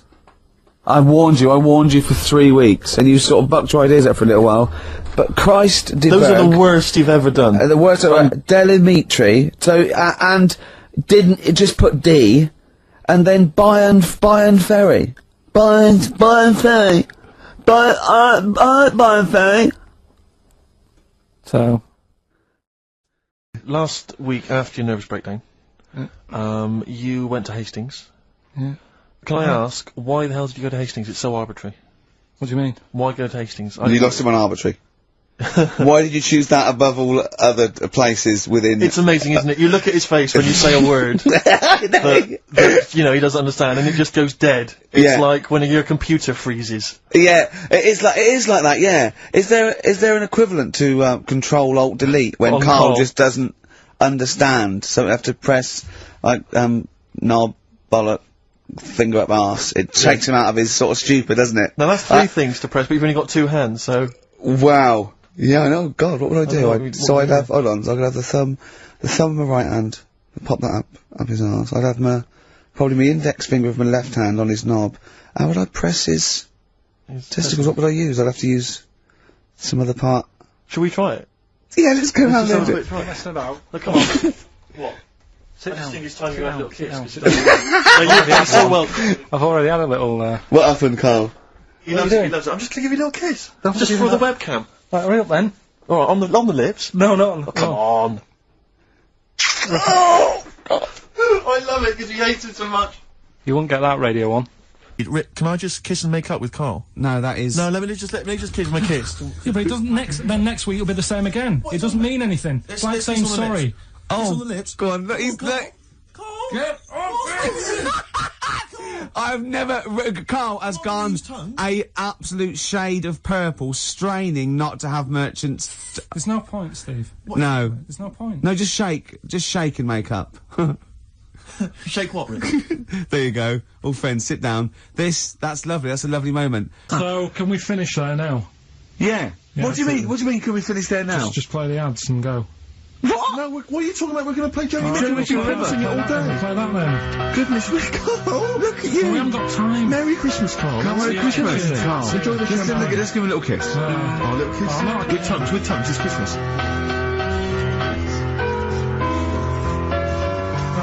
Stop messing about. Get off! Oh, yeah, also, did you see, Liquid News last night? No. What is liquid news? I don't really watch It's the thing on, Choice, right? And it's, sort of celebrity news, yeah?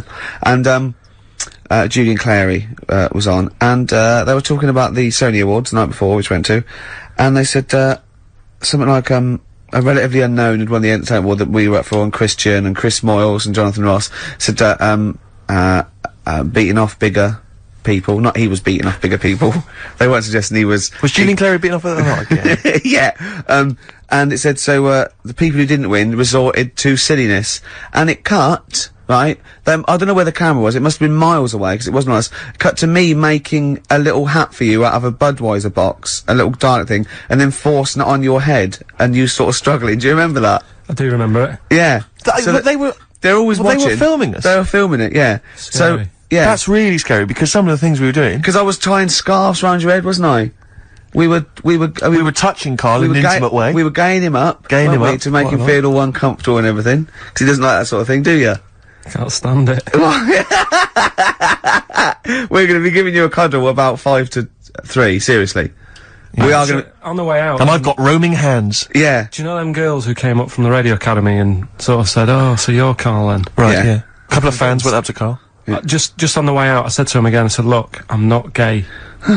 Because they were convinced I was. Yeah. That's because if you remember a couple of weeks ago, we teased Karl that he had to go as Steve's partner, to the BAFTAs, and they really meant partners. You know, after the show, when he was walking home, he was gonna go buy his suit, I actually said, they will ask you. He went, well, what if they say, and as we walk in, Steve Merchant and his boyfriend, Karl, I went, well, they won't say that as you walk in, they might overdub it on the television, so, he was going, well, what about my mates in Manchester? And he said, I'm not going.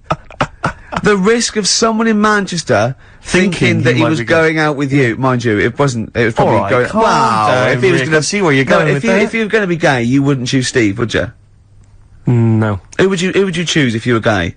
If you could go out with any bloke, who would it be? That's a good one. Yeah. That's a good one. He's thought about it before. Go on. No, of course not. No, who would it be? Who, if, you know, if you were gay, what bloke would you go out with? God, probably, Jonathan Ross is alright. You gay! You fancy Jonathan Ross, you Bender! Oh, Bender! Rossi! Bender. Oh, you've got his number, haven't you? We should get contact. I love you, Jonathan, you! You know, you just mentioned there about, sort of, no knickers and that. Is this gonna be your Auntie Nora? No. Right. It's just, you know, like the last flat that I lived in, I always had a good view across the road and I could see, he was the hairy... There was the hairy Chinese kid. Not hairy Chinese kid, he was just a Chinese kid, actually. Yeah. Running about... Because that's rare, isn't it? Hairy Chinese kids, very rare, isn't it? Yeah. There's only one official sighting, isn't there? In one of those shit little magazines that you buy. Yeah, he was running around in his underpants. Sorry, you just swore ironically. I mean, I imagine if there's any newspapers listening, you did that. Because you're sort of jokey and... Yeah, go on, let's not swear. And there was the old woman who didn't move, she was just sat there reading the book all the time. Who we think possibly died and no one came round for weeks, But, and now I've moved, right? And it was quiet for a bit. I always look at what view I'm getting, right? Looks across and it was just sort of empty, sort of flats ready for people to move in and that, right? Anyway, people are in there now, right? And they've put all the furniture in, but I haven't put any curtains up. Right? So anyway, I'm sort of washing up, just having a look out the window. Right? Girl sort of, wandering about, you know, knickers on. Right? With no knickers on? You mean naked? No knickers. Well, she had a bra on. Right, okay. But, she was probably looking for a knicker. So, I thought, oh. And I don't know how long I was looking. No. Right? But anyway, she looks across. Oh, God. I think she spotted me. Yeah. I think, oh, God. I felt really bad. Yeah. I said to Suzanne... Sorry, is this some sort of Peeping Tom confession while the Telegraph are listening? I've no idea. Well, it's not, that's the thing though. Peepington. If I was peeping, she was peeping as well, because she was looking over. Works both ways, doesn't it? Yeah, but yeah, all she could see of you was your bald head. Yeah. No, and your hands moving as you were washing up.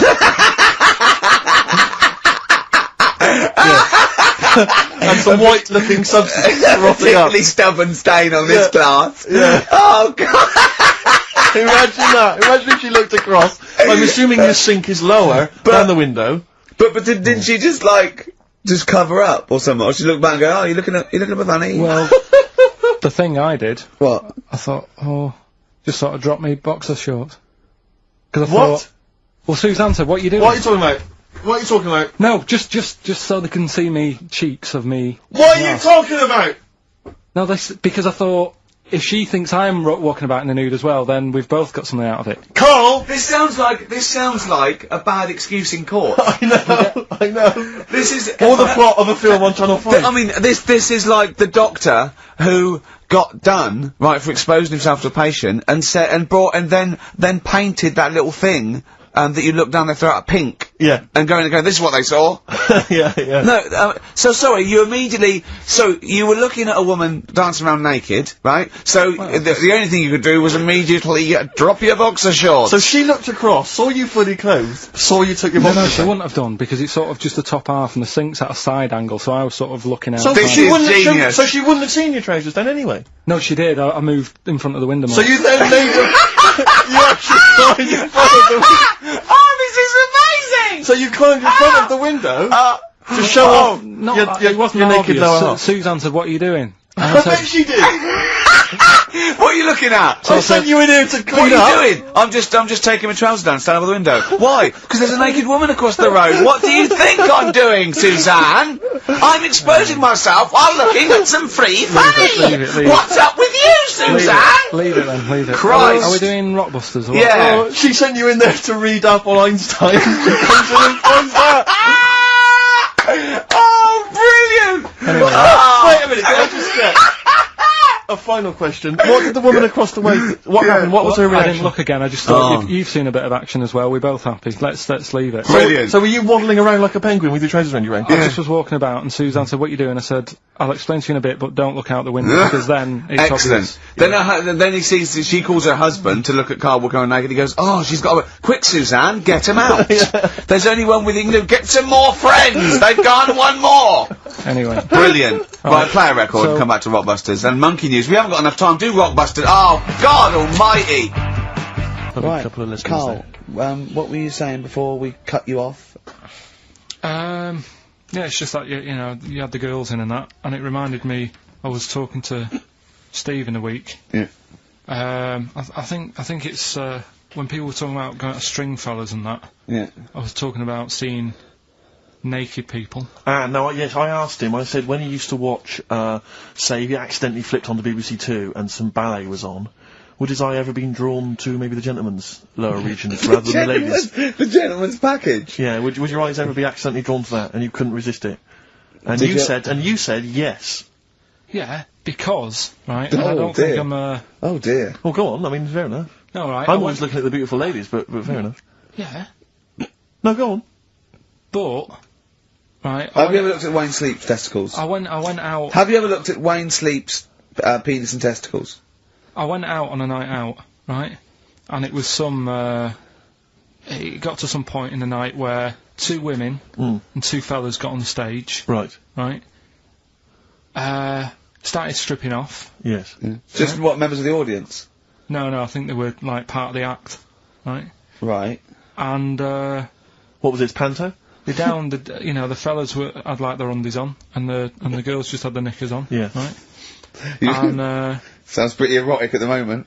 Go on. and at the same time, they all whipped the pants off, Yes. right? It was Now- Spuck's Fizz, wasn't it? The adult show. Now, I said to Steve, at that point, Sorry, I wasn't there. He said it to me later. yeah. I said, well, you have a quick glance at the fellas. And then the annoying thing was, I thought, right, now I'll have a look at the women, and it was too late, they put the knickers on. How long were you looking at the fellas? Not that long, but But it why was were you like looking at them first? it's human nature, innit? Why? I don't know, but I'm sure you would have done the same thing. You just Why? sort of think, well, how are they shaping up? So it's a comparative test. So who had the biggest knob? Which one of the blokes had the biggest knob? No, it's like, normal. But This is a whole new side of you. This is a whole other area. So you look at ballet dancers, you look at the gentleman's. No, I don't. package. I just was, when he said this, it reminded me of this night when I was walking home thinking, oh, Oh. didn't get a look. because I was messing Where around. was this? What event was this where people are stripping off? Carl, I tell you what, you are the most interesting man I've ever met. But are you comfortable being nude and that? We've done this. Well, I don't know what this is. We did this last week about, are you comfortable being nude? No, I think I know, I was talking you're about probably that. most comfortable being nude. It's just probably not in public. Well, Ricky's only really comfortable nude when he's eating. Yeah, there's nothing to get, you know. Yeah, you can just wipe spilt yourself on it. down. Yeah, you just sit in the bath, yeah. No, but I've talked about that, and then when I went home, I was talking to Suzanne about it, and she said, "What's all that about? You don't like being nude, right?" And I said, well, "It's not." It's like I'm part of an Alan Bennett play. It's just, I love the way you talk. Remember once, right? I don't know if you should talk about this really, but Well, that means you should, so go on. Go on. oh yeah, right. We went to Tenerife, right, one year. And I was still living in Manchester. I'm scared now. Yeah, that I don't why know you said what that. I'm actually scared. I'm thinking about Suzanne, but she's Well, working. I don't want to know anything about Suzanne, Come to be on, no, honest. but If come on, it It Go on. involves me more. Let's Go hear on, the story. go But on. I'm just explaining to you that I don't like being nude. Yeah. Go on. So you're in Tenerife. In Tenerife, right? Didn't have much money. Stayed in this apartment that wasn't that nice, right? Had cockroaches in it and stuff, right? Didn't have much money to go out at night. So we're in this sort of death trap of an apartment, right? Anyway, so when I was younger, right, had a bit more energy. So He's 30. 80, I know. so you know, start having it away a bit. It's a joy. Beautiful. It's So, good, yeah. I've been here to a while. I love it. Go on. Right, so, you know, doing what I do, right? Yeah. Someone starts banging on the door. So Suzanne Everyone's says, at it. Right, so you mean knocking on the door? Right, okay. knocking on the door, right? So Suzanne said, you better get it. So I said, oh, I can't get it now, can I? I'll have to wait a bit. Right. I can't go to the door. Go on. So the banging's getting louder. Yeah. Someone at the door. Yeah. And she's like, oh, hurry up, it must be important. I'm like, in a minute. Just... So anyway, I don't want to know anymore. stick... Keep Well, going. leave it. No, come on, finish the story. Open the door. It's a fireman. So I just stick my head round, and he's going, you'll have to get out. The building's on fire. Right? So I'm like, in a minute. Sorry, you weren't still having sex at this point? No, but, you know, Right. still sort of got to wait a minute, or I can't get my pants on. Oh, Carl, I wish I'm so sorry. Right, go on. To this, So now So the place is burning down. So it could be a serious big fire going on. Yeah. I'm sort of waiting. You can hear people sort of screaming and that, panicking. Is that because the door's open and you're nude? The fireman's saying, will you get out, will you get out? I'm saying, in a minute. Right. And Suzanne was saying, you know, think of something that's not sexy. Sure. So I was thinking of people, you know, thinking maybe down in a fire might sort of calm you down. Yeah. Then the fireman said, we need a big pole. Yeah. Yeah, Sure, go on. But what I'm saying is, that, to me, I wouldn't have wanted to go out and be safe over, do you know what I mean, over being naked. I don't like walking about without on. So what I'm saying is, even if that fire... I love the idea of everyone huddled in there with all the firemen. It just, the camera's pans along and it's Carl. Yeah, a just local news report. naked. With still But would standing you proud. have gone out, we're now on, But why do I have to go out with now on? I'll just grab a pair of jeans. alright, but you've just, you know... What? There's a fire, Carl! Yeah, but can See, you no, imagine not if you- everyone looks at men's packets. That's only you, remember. Most of the other firemen wouldn't be going, oh, look at him. But He's what I'm pleased- interested in is he's how pleased long... to see us. Carl, how long did it take? And did the thought of dying in a fire help? After a bit, but the fireman sort of had a go at me. Sure. What do you mean? Well, he wasn't happy that I was dawdling. Well, to be fair, But what can you do? Answers on a postcard. To the usual address, XFM, care of Fair Leicester record. Square. Well, let's just get these right. Let's play a record, let's have Rockbusters and Monkey News. we don't have time for afterwards. monkey news. We'll squeeze them in. Wow.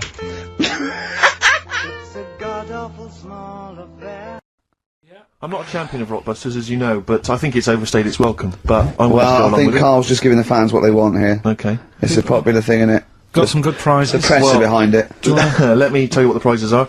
It's a dance music compilation, Cream Trance Anthems 2003. We play a lot of trance on the station. I put that on quite a lot and danced to it myself. There's the original motion picture soundtrack to the forthcoming film adaptation. When you've seen the film, I'm sure that will mean more to you. You like that, don't you? It's a good movie, yeah. Nicolas Cage playing himself and a twin brother. And it's written by Spike, it's directed by Spike Jonze. Joined at the, what? No, they're not joined at the hip at all, or at the face. And we've also got the best one-hit wonders album in the world ever. What have we got on there? We've got things like The Crazy World of Arthur Brown, brilliant. Nana, 99 Red Balloons. The Rembrandt. In fact, it kicks off with Nana. Sure. Then it's followed up by I'll Be There For You, the theme from Friends by the Rembrandts. Yeah. And of course, Breakfast at Tiffany's by Deep Blue Something.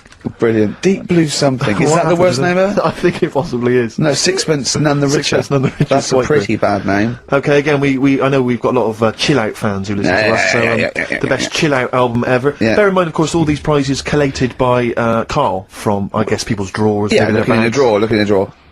Oh, dearie me. What is it? The only thing probably worth having is a, I mean, it's topical, if nothing else, Karl. A 7-inch by the White Stripes. Merry Christmas from the White Stripes. That was their exclusive Christmas single. So, if that's early, isn't it? You get that. It is worth a lot of people have got to wait 11 months before that's released. Yeah. Or is it last Christmases? Exactly. And I have never heard of this DVD. Go on. I like to think of myself as being fairly familiar with TV and films, but I have never heard of Stephen King's Rose Red. Welcome to DVD. A place evil calls home. And it's on DVD, it's certificate 12, so don't imagine anything too shocking. And it looks appalling. Is Rose Red Mansion truly haunted? To find out, Professor Okay, we've got the gist of it. They're not very good prizes, they're cobbled together, but if you've got nothing better to do, call in if you know the answers to these clues. It's Rockbusters. Let's not let them call in, Rick. Please don't let these people call in. No, they're not calling in, it's email only. Carl, don't interrupt me. I'm just... ricky.gervais@xfm.co.uk. Email only. I can't stress that enough. We just don't want to speak to you people. Right, go on. Right, so I give some initials out and a cryptic clue, and it makes up the answer and that. Well, sometimes it does, yeah. Go on. There's two of them, there's a new aspect, which I'll explain about in a minute. Oh, so, God. The first one is, cryptic clue is, well, if he would have been wearing an helmet, it would have been alright. And the initial there is B, right? So, well, if he would have been wearing an helmet, he would have been alright. B, right? Band or an artist. Second one, why are them Jamaican fellas swinging fish around their head? Okay. Alright, initials... fills me with... DS. DS. Why are them Jamaican men swinging fish around their head? Alright? And the final bit to Rockbusters. It's a new bit. Last week I played you this.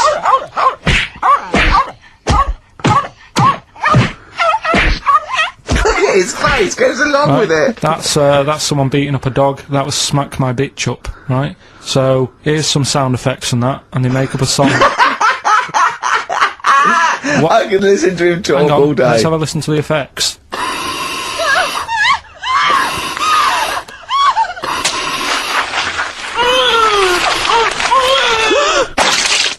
That's terrifying. Right, I told you not to play that one. It's rubbish. No one will get that. Well, we'll see. I heard that. I can't always say, what do you think? I said it's rubbish. No one will get it. No, it's not the one you think it is. Ah, right. So, email in, ricky.gervais@xfm.co.uk and you win that stuff. I'm a little bit confused. I'm here. I've heard what you're saying. We've discussed this in the past. I don't know what's happening. What's that? Is that a clue? That's a cryptic clue. That's screaming to a song, is it? To do with screaming. Well, don't say it. So it should stand up by itself. Don't give them any clue. Hang on a sec. So this is the name of a song. It's not a band or an artist. Yeah, so the first two are bands or artists, and the last one is the name of the song. I said we should abandon this. Right, okay, right. Do the question. Do the questions and the answers. And if I think that it's either too hard or ungettable because it's stupid, we're binning it. Right. I thought we'd already binned it. I'm annoyed that. Right, come on. Do it quickly. The first one was, well, if he would have been wearing an helmet, it would have been alright. Right, what's the answer? That was B. What's the answer? Busted. Right, that works, alright. Busted, that's fair enough. Did anyone get that? I assume some people got... No. People have given up, Rick. People aren't even bothering to contribute. Right, what's the next one? They've just ignored it like it never happened. Busted. Second Busted. one. Busted. Why are them Jamaican men swinging fish around their head? Go on. That was DS. Yeah. 70s band, Detroit Spinners.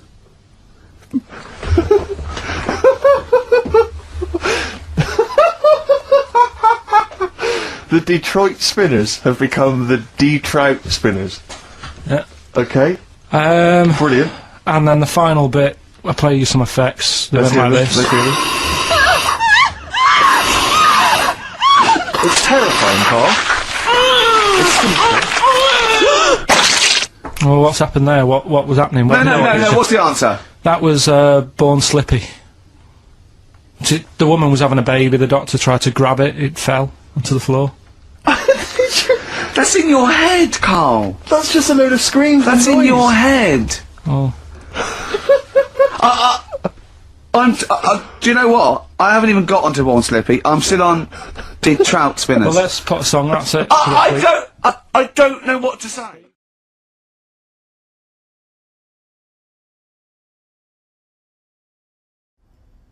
Hi, I'm Ricky Gervais, with me Stephen Merchant. Hello. And the little round-headed buffoon, that is Karl Pilkington. We're here to ask you to donate generously to Comic Relief. Karl, thoughts? Good cause? I don't want to put it down, but... No, it's just every year. If I was watching this at home, it's kind of like, here we go again. That's all I'm saying. Right. If you want to give. If my dad's watching this at home now, he'll go home. It's not tonight, is it? He hates tonight. My mum gets annoyed because EastEnders isn't on. It changes the schedule. I don't like it when I see, you know, JLS sat in a tub of beans going, call up, makes no difference. I've made my mind up. It annoys me that they're sat in beans. There's people going hungry across the world. They're sat in God knows how many tins that is. It just seems a waste. Right. But you think the cause is a good one? But it's every year. So I think people sort of go, oh, not again. How many times, if you had a mate who kept saying to you, you couldn't lend us a tenner, could you? How many times do you go, right, OK, this is the last time. We keep giving you money every year. Right. And each year you come back again with your hand out. How long are we going to keep doing this? That's what you feel about Richard Curtis, who's behind Comic Relief. Well, Richard Curtis, I never see him doing the bad stuff. He's never out there, is he? He gets all his mates to do it. Look at this I've arranged. Meanwhile, he's at home. I've never seen him in the thick of it. No. Lenny Henry, he's out there all the time. Yeah. You know, he's good. But Curtis, I bet people at home watching this haven't got a clue about Richard Curtis. And yet he's the one who's going to get the knighted. Is he? Well, definitely. Inevitably, yeah. Definitely. I'd love it to mean something these days. I go, well, you've made a knight of the realm. And he goes, oh, brilliant. And I go, right, here's the suit of armour. Get on that horse. We're fighting the French. Let's see his face then. Yeah. Straight back onto Lenny Henry again.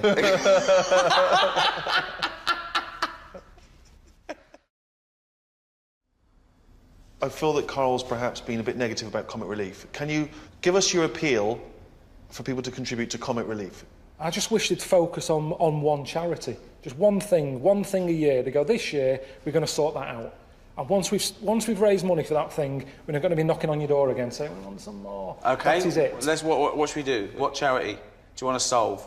Everyone sends the money. Well, just something important. In the paper the other day, they'd raised money for a pair of slippers for an elephant. Right, now, I love elephants, but it annoyed me. This picture there, 500 quid it was for a pair of slippers. Why? Because he doesn't want to stomp around the house in his shoes. We can't say that. Exactly. You know, and sometimes he wears them over to the newsagent. You shouldn't go out in slippers. They're for shoes in the house. Right. And then that's what happens. It will nip out with them on. Then next year, the elephant needs slippers again. And out again. In the street, there's always people. London, it's a nightmare. Honestly, you'd nip out. People with the clipboard. Yeah, you couldn't avoid them. You cross the road, there's another one there. What am I going to do? I mean, a lot of the time, I think it's harder if you're a woman, a young woman, because the bloke's got them things on Greenpeace or whatever, deafkids.com, and they normally approach young women and they use it as a bit of a chatting up thing. You know, look at me, I'm a good bloke, doing a bit for charity. It's always with a good-looking woman, not like some toad-looking woman. He's always a good looker. Now, why is that? There's no evidence that says a good-looking woman's got more money. If you're watching this and you haven't been stopped regularly to give charity, you probably look like a toad.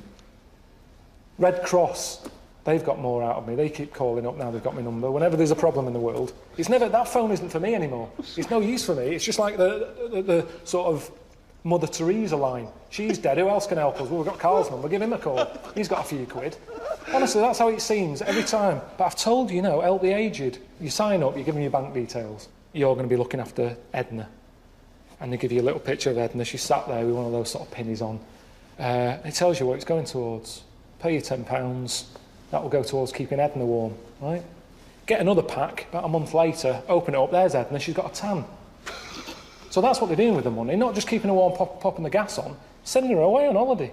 If they sent me a letter saying Edna's going on holiday, I'm not putting money towards that, I'm paying for a gas bill. And that's what puts you off charity. The more you find out, the more you sort of turn against it. So you're saying could be a con? Well, you do have to be careful with a lot of charities. Yeah, I'm sure this one's legit and money's going to the right places, but you never know. Now, I understand the cynicism. It's a drop in the ocean. It doesn't solve anything. It's people showing off on telly, right? Trying to get a bit of kudos, whatever, right? But what is nice is the ordinary people who do give so generously, and they're moved, and they might not have a lot of money themselves. Even people on welfare benefit, they're on the dole, or they haven't worked, they hand over a fiver to someone. Isn't that heartwarming? People on the dole hand over money? Yeah. Well, that's easy. That's not their money to give away, is it? No, it is. You give me some of your money, I'll give it away. That's easy. It's when you've been working all week, got a boss moaning in your ear, quick, we've got to get this done, can I have holiday? No, you can't, we've got a deadline to meet. But I've booked holiday now, my wife wants to go away, we've got a big order on plumbing supplies. What's the order coming in? It's a big order from abroad. What do they want? Extra U-bends. Oh, come on, how many U-bends do we need? No, we need to get it done. But it's Friday. Friday. Get back to work, right? Now, you need a holiday more than anyone. If they're on the dole, they're not stressed out. It's not their money. I can give money away that isn't mine. Carl, what do you make of Comic Relief Night itself? Do you watch? Does it make you laugh? I just feel like it goes on too long. You know, and they keep saying, this is the figure, you know, we're after. Let's beat last year's. Well, no, let's not. Let's not beat last year's. Okay. Because then next year you'll want even more. I said, let's have a bit of a lull. An all-time low this year. Let's try and do that. So next year it's easier to crack. I've always thought that. It's tricky, this, because it does look like I'm having a go. No. All I'm saying is, if you haven't got that much money, the money you have got, you spend wisely. Over in Africa, you've got the all-time high, 50 million. Well, let's go mental. No, let's not go mental. Just give them a few million, see how they get on. Right. Give generously, but not too generously, because tonight we want an all-time low. Thank you. Other emails. We've had a lot of questions about time travel. People are fascinated about your approach to time travel. And I know we've talked about this in the past, but this is a very specific time travel question. If you had a time machine, Carl, to what event in your childhood would you travel back to and why?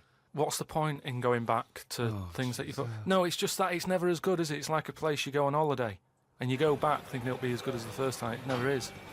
So I don't believe in going back to places. What do you understand the question as? Do you think they're asking, would you go back like a ghost and spy? Would you go back and you've got your childhood back? You are that child again. You're in the body. You are the child. Or you've got your adult head and experiences on. You know, Rick, I really don't think Carl was thinking there was any of those variations. No, let's be honest. But now that you flagged him up, I think he was thinking of him as he is now in school with a cap on. yeah. But too big for the chairs. yeah. Come on. No, I don't think I would go back. It's all happened now, isn't it? Yeah, but it's an email for our own amusement. Well, okay. Choose an event. Okay, forget the time travel thing. No, hang on. I think let's clarify one of Ricky's points. What if you could go back and you could live that moment again? How would you do it differently? There's been times where I've gone, oh, that was a bit out of order or whatever. But then you learn from your mistakes, don't you? So I don't want to go back and change stuff, because it's like that thing that they go on about, isn't it, where they blame the butterfly on an earthquake. You know, it's going to happen. If it wasn't that butterfly, it's another one. So why pass the buck, is what I'm saying. So you've got no regrets. There's nothing in your past you'd want to change or do differently? What about if you went back and you spied like a ghost on something? You couldn't change anything, but you could have a look at someone and just sort of look like like Ebenezer Scrooge does with the Ghost of Christmas Past. He goes back and he's sort of like looking at himself dancing and stuff. What would you do? What would you go back and have a look at? Yeah, but you're asking me to change. I don't want to change. You're not changing, you're just observing. It's impossible. All right, this question, it's not going to happen. You're not going to have to do this. It's impossible. Right, yeah, I nearly died once, didn't I, on an ice pop. Right. Right. Now, maybe if I would have died, I'd say, well, let's go back to that, and I won't have an ice pop. You wouldn't be doing the podcast if you'd have died. You wouldn't be having this email put to you. What are you That's absurd. about? You're now saying... You're rewriting history and then going back to change it. Yeah. There's no need. You didn't die. And we've changed it. You can't change anything. You're just going to go back and watch something. Would you like to go back and watch yourself choking on a Mr. Freeze? No, that's what I'm saying. That's why I wouldn't go back now, because I'm all right. I haven't had one since. I've learnt a lesson. I'm not missing them ice pops. So... I don't think you're making the most of this opportunity to fantasise. I don't see the point in going back in anything. I mean, do you mean go back in time to the point of you can see, like, Rome in its working day? What, in your childhood? Was Rome about when in your childhood? Were there gladiators in your childhood? Well, that's what I'm saying. Everything I've been through, so why see it again? Forget it. It was just a nice little question. I mean, that shows the lack of imagination in Karl Pilkington. Your mind can't fathom something unless it's, like, you know, got two heads. But I don't see the point in doing something twice. Because the thing is, say if there's one good moment when I was about 6 that I loved, I'd then have to go through all the other 20 years. Again. Well, why? Why have you imposed that? It's a fantasy. Make it up. You could go back and come back again. Yeah, whiz back and fast forward 35 years. Nah. Brilliant. No. Like it was on offer. Like this was really on offer. Move on. I was on a plane last year, okay, going from New York to LA, okay, and me and my girlfriend were one side of the plane, there was the aisle, and the other side, there were these two huge fat women, okay? Proper fat. One of them just got on and went, "Can I have a belt extension?" "Yeah, of course you can, you've earned it," right? So... proper... In fact, I was thinking of calling the pilot out and going, should one of us swap with one of them? Otherwise, we're just going to Canada. Do you know what I mean? And one of them was even fatter than the other one, okay? And she was there, and she'd got on the plane with one of those takeaway buckets of fast food. Bucket! I mean, there's your first clue. When did that happen? When did fat people just give up? When did they go into a shop and go, "Oh, fuck it, just treat me like a farmyard animal"? Really? Give me it in a bucket. In fact, just strap it to my fucking head, and I'll just... A bucket? Really? You want your meal in a bucket? Yes. Right? So, she's there, and she's chowing down, right? And I swear, she turns to her fat friend and says, "This is the best fried chicken I've had all day."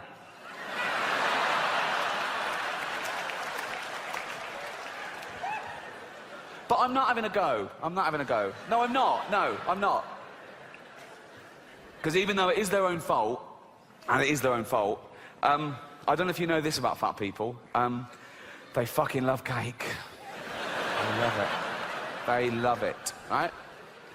And I blame the food industries, because you go into the supermarket and it's just packed with that stuff. Everything's packed with hydrogenated fats and extra calories and sugar and butter and everything, and they love that, okay?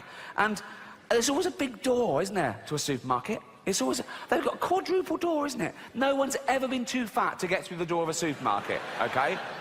And it opens automatically, so they don't have to waste calories pushing anything. There's just... and it's a good job it opens automatically, because usually it's glass and they can see the pie from down the road and they're in like that. Grazing, right? So... I say, keep the big door, sure, keep the big door, come on fat people, come in you go. But when they get in there, it's all fresh fruit and veg. It's all whole grain, it's all stuff that's good for you, okay? Of course they'll be confused at first, they go, well, that's not real food to them. They think Brussels sprouts is packaging, right? They're looking, where's the cakes, where's the cakes? The cakes are over here, but the cakes are through a different door. But this door is human-sized, okay? So now they go, there's the cakes. They go, "Oh fuck, I can't get in. I can't get through the fucking door. I can't." And they're starving. They go, "Oh God, what's this? I've got to eat some. What's this? A banana?" Right. And they go back. "Oh no, I still can't. Back and have a carrot." They're back and forth for days, and the fat's falling off them. Soon they can slip through the door and have a cake. They can't get out again. No, but I mean. But we've got to do something, we've got to intervene. And people say, no, it's nothing to do with you, it's up to them, it's their body, it's their life. And that's true, but we don't say that about wearing crash helmets. Or if you've got a heroin addict in the family, you don't go, "Oh, it's his life, he loves heroin." You know, you go, "No, you've got to stop this, please don't die." And you get him and you throw him in a cupboard for 3 weeks or something. You can't throw a fat person in a cupboard, you'll be back in like me, but you know...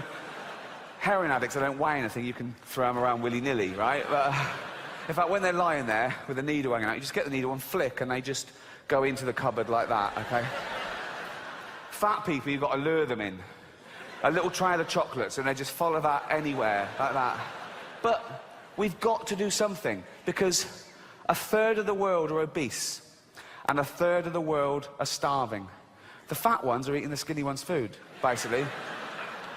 Animal rights is a hot topic. It's a big issue. What rights should they have? We test drugs on animals, and we're basically saying, if they die, they die. We'll learn something from them. People do make distinctions between animals, right? They know that it's probably more acceptable to kill an ant than... punch a cow. Yeah, exactly. I told you, didn't I, about my dad's mate who had a monkey and he had to thump it. What? Well, there's two things there. One, why did he have a monkey? Two, what sort of discipline is thumping a monkey? What was the monkey doing? He was annoying his wife a lot and sort of, you know, pinching her arse and stuff like that. Right, No, right. that's Wait not a minute. true. We've It's never not heard true. this before. How have we had all these years No, of I'm sure monkey I news and we've told you never about heard this it ages before? ago. Your dad had a mate who had a monkey? Yeah, I'm sure I told you. Why did he have a monkey? Just for a laugh? Well, it was back in the day when people did. They all had, like, odd sort of pets and that, didn't they?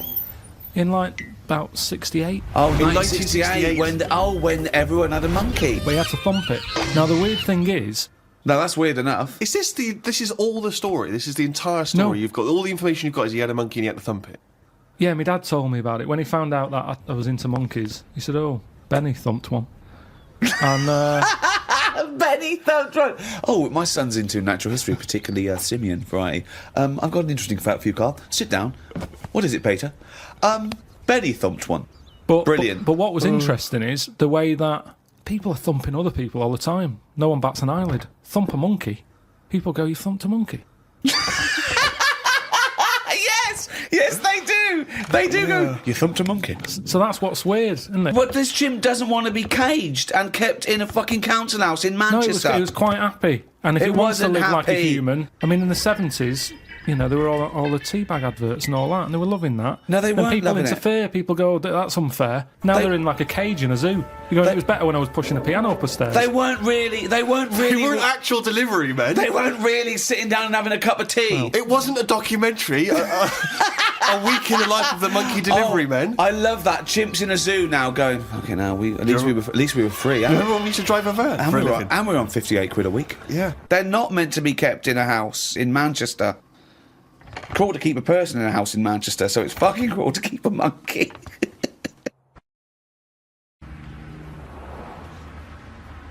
Well, it's that time again. It's the feature that the world is saying could rival Monkey News one day. Ready? Oh, what's he written today?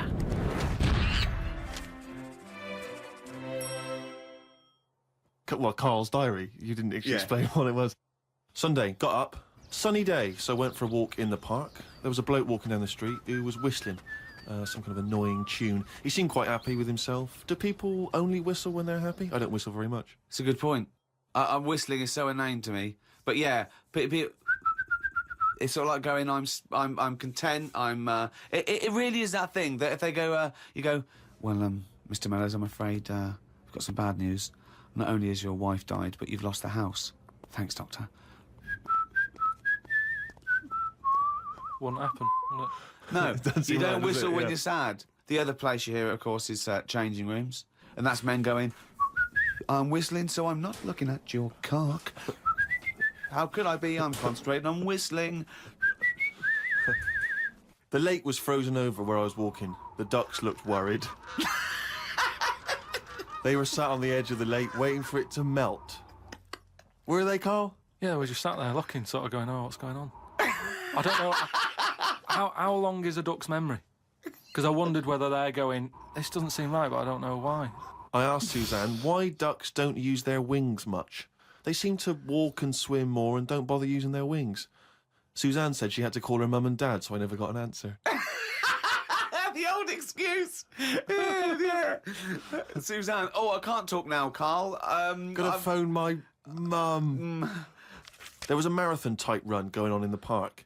It reminded me of the time when we were moving flat. It was the day of the London Marathon. Me and Suzanne were walking down the middle of the road taking some stuff to our new flat. I was carrying a lamp and a kitchen bin. People were clapping me, thinking I was doing some kind of fun run.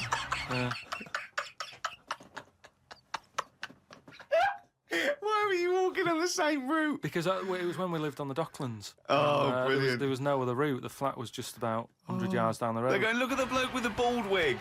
He's carrying a lamp and a bin. Took a bag of old clothes to Oxfam. It was just old T-shirts and a couple of jumpers with holes in it. I don't think anyone will buy them, but the Oxfam is closer to the flat than the wheelie bin is. On the tube on the way back home, saw an advert for a book about a woman who works in a funeral home. She went into work one day, she goes to work on a body, she takes the sheet off of one of the bodies, and it looks exactly like her. This is called a doppelganger. What's a doppelganger to you? It's the thing I read about him ages ago where someone was walking down the street. Yeah, and he sees someone who looked a bit like him. And no, this was weirder than that. Go on. He remembers, like, going down that street as a kid on his bike, whistling. Yeah. And then he's walking down the street, going to get some milk or whatever from the shop. Little bike comes whizzing past. He hears the whistling, he goes, that's weird. Looks at it, it was him when he was a kid. So it's like a time. Shit. What do you mean it was him as a kid? This is like a different form of doppelganger. It's just... well, it's impossible, it's rubbish. Some sort of time thing, isn't it? No, it's not even that's impossible, so don't worry about it. It's some kind of time thing, Rick. No. Yeah, it's something you read again on the internet, or it was a short story, or something someone told you. On my walk back from the tube, I saw a jogger who was pushing a pram at the same time. The kid looked terrified. Got my science book out. It said that the static you get on the telly when a channel isn't tuned in properly is radiation that is still knocking about from when the Big Bang happened. I thought about the Big Bang and wondered if it was really a Big Bang or did it just sound louder as there was no other noise to drown it out. Good point, isn't it? Karl's diary, Rick, never ceases to amaze. Oh, well, it's that time now. Yeah? It's the big one. Oh, chimpanzee, that monkey news! Right, there was this... monkey? This fella, right, who he had a problem with his eyes, right? Yeah. So he goes to the doctors and he goes, oh, I've got a problem with my eyes. And he goes, yeah, they're bad then, right? He goes, it was in America, you know, like how you have to pay for medical stuff and all that. Mm. And the doctor said, oh, if I fix them, it's going to be like 10 grand, right? Mm. It's like, but I haven't got the money, doctor. He goes, well, I can't help you then. You know, there's a lot of people with bad eyes like them. Can't do anything for you. So he goes, oh, it's getting worse. I can't do anything. God. So anyway, so he goes home. Is that the price of human eyes, is it? So he goes home, he's looking in the paper, right? And he sort of sees in the adverts at the back. And there's a little advert there saying cheap doctors, right? No, bollocks. Oh no. No. So he's thinking, oh, maybe that's what I need, right? So he calls him up. Woman's there. She's like, wait, what can I do? He goes, I've got bad eyes and that. She says, oh, come in tomorrow, we'll sort them out. She's like, brilliant, I'll see you then. Right? So he goes down there and he says, right, you know, I can hardly see. My eyes have got in really bad state and what have you. Right. Need to have them sorted out. I don't know what you do. Whatever you do, Right. I need Now, doing. his eyes are so bad, can he see the doctors? He can... Not really, Can't sort really- of he's squinting squinting. and that, but, you know, so he's like, do I need to see the doctor to, you know, have a word and tell him what problems? She's like, no, don't worry about that. Don't worry about just, it. No, I'd be comfortable if it's a... just you know, just let me inject you and we'll knock you out and we'll get on with it. And Get it's on, like, get a well, doctor in. Can I just tell you something about chimps as well, just before you continue? Go on. You know, they don't have opposable thumbs. Now, which is why what- are opposable thumbs useful, Rick? Well, to grip something, to do anything like, you know, even simple stuff like writing, so let alone surgery. So without an But opposable can I just check thumb- now? Go So on. if I was a doctor and I was doing any form of difficult surgery, would I need opposable thumbs? You'd need opposable thumbs To be a doctor, And I without think. you couldn't do anything. You could. Thanks for clearing that up. Because the opposable thumb allowed something in our evolution called the precision grip. Right. So without that, you couldn't do anything. I'm just glad they've got that cleared up, thanks. So anyway, so he's had the injection, he's nodding off and what have you, right? His eyes are sort of closing and that, he hears the door open, he sort of just sees this little fella coming in, he's like, hello, doctor. And he's trying to, like, make a chat with it. Sure. But, like, he's just nodding off. No, I was never called a doctor. These people have done 7 years medical training. Respected people. How could you call it it? So anyway, he thought, oh, it's weird he didn't answer, but, you know, doctors can be quite moody, you know, they're highly intelligent, they don't need... Especially little airy ones. Well, just idle chit-chat. There's no room for that, do you know what I mean? It's like, I'm Yeah, here to do a job. but you know, if I'm going in to have my eyes done, I want a little bit of idle chimp chat. So anyway, time passes, right? He sort of wakes up and he opens his eyes, right? And it's brilliant. He can't believe it. Eyes are perfect. He's had the op. He can't believe the sight. He's like, nurse, right? And the nurse comes in because I can't believe it. This is brilliant. I've never had such good sight. Do you know what I mean? Even when I was a baby, and my eyes were new, I didn't see this good. Great. So she's like, well, you know, that's you realise the nurse is a panda. That's what we do, right? So he said, right, so can I just see the doctor and just say thanks and that? And she's like, well, to be honest, you know, he's specialised in what he does. There's a lot of What a load of bollocks this is getting. Please. Where did you get this from? No, come on, let's hear the end of the news. There's a lot of like operations he's got to do.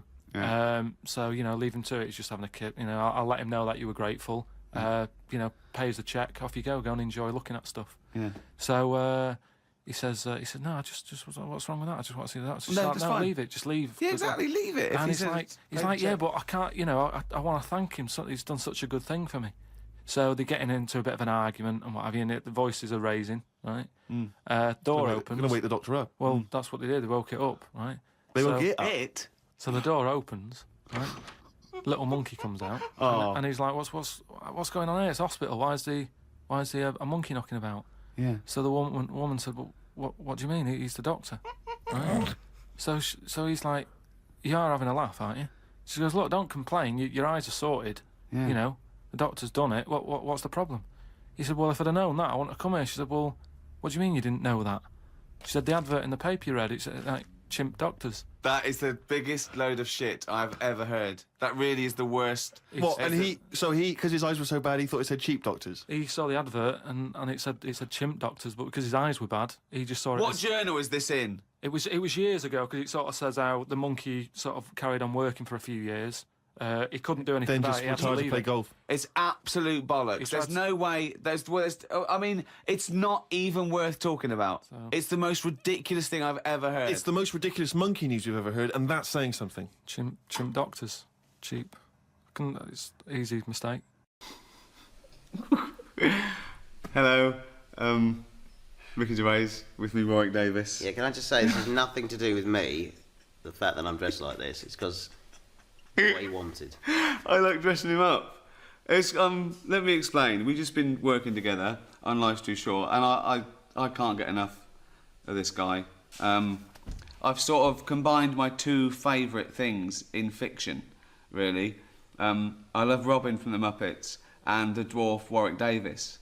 So I see what you've done now. so I just I wanted to combine the two, didn't I? You fused us, basically. I got my own little frog. Oh God! I'm just glad you didn't bring the puppeteer along. So I invited Warwick round to my house, right? And he thought we were gonna have a drink or something, or dinner, didn't you? Yeah, I thought it was dinner. I haven't eaten. And he's like a little frog that's coming from the garden. Oh, he's heavier than you think as well, isn't he? Yeah. Yeah. So what was it like? Filming on Life's Too Short? Oh, every day was an adventure, to be honest. Look at him! He's dressed as a fucking frog! Yeah. This is my best day ever! We cut out a little ears, didn't we? Yeah, we did, yeah. Little frog. Could you hop? Could you hop up the stairs? I don't think I can hop. I honestly don't. Well, you can have a go. Now we've got the... see if you can hop up the stairs.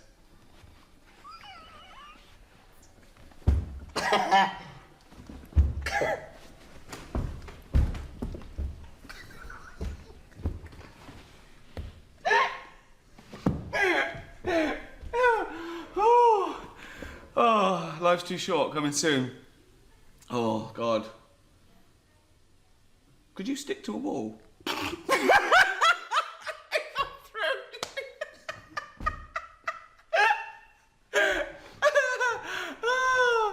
Oh, God.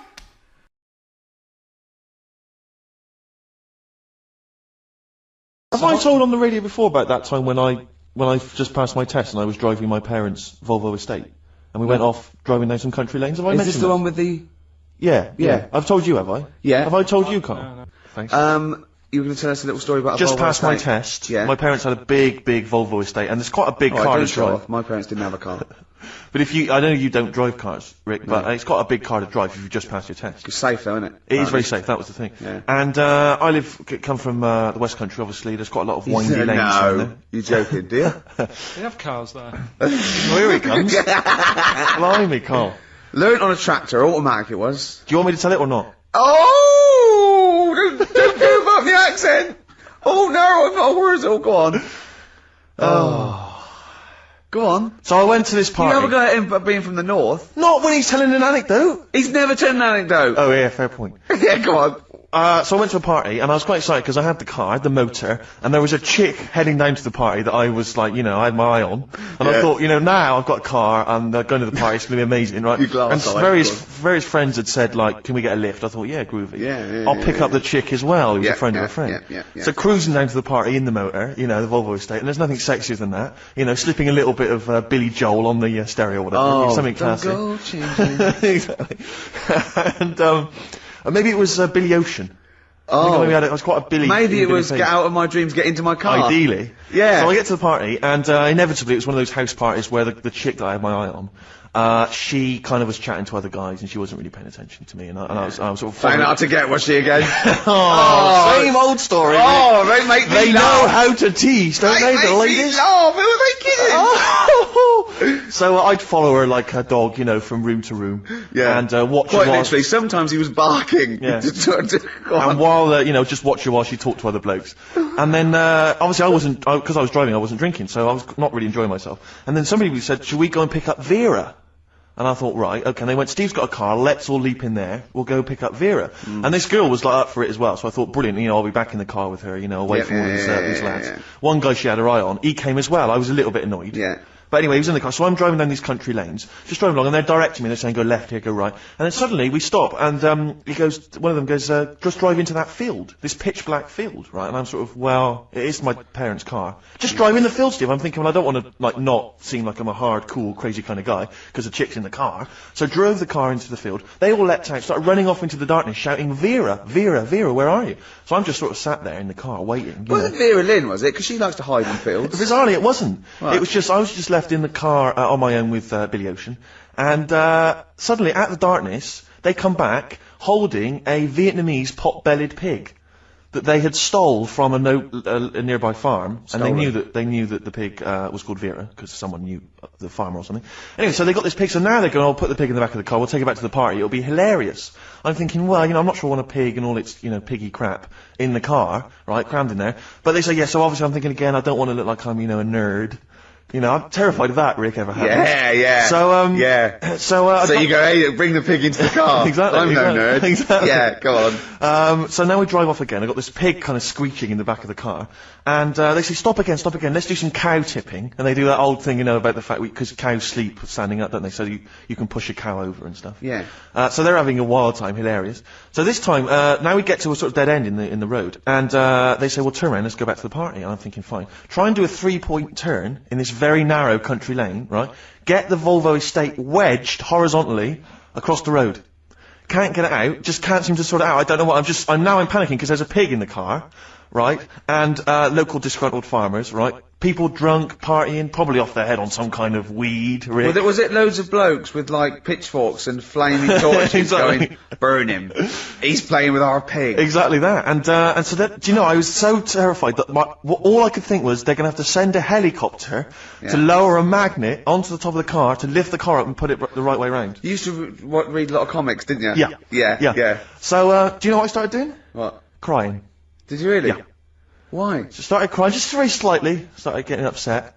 And the other guy that the girl fancied, he had to get into the driving seat and sort it out for me by slowly edging forward and that's backwards. the worst bit of the whole story. Yeah, edging slowly back and forwards. He just sorted it out, just slowly worked the car back round, and then we were off. You're just gently weeping. Just gently weeping in the back. The bloke had just taken the bird that you saw from a distance. Exactly. That was basically your wife in your head by then. Oh, yes. Wasn't it? I can't We were believe it. happily married with a pig for a child. Don't joke, that could happen. I know. The pigs come, if you like. Sorry? What did you say? What did you say? What did you say? When you do what, Carl? What? What did you say? No, what did you say? Because I don't want to have to go to the radio authority again. What did you say then? Just remember. We are going out live, Carl. Yeah, remember Tom Binns, right? What did you say? What I'm saying is, why were they shouting Vera? Because pigs don't come to the name, do they? Hey?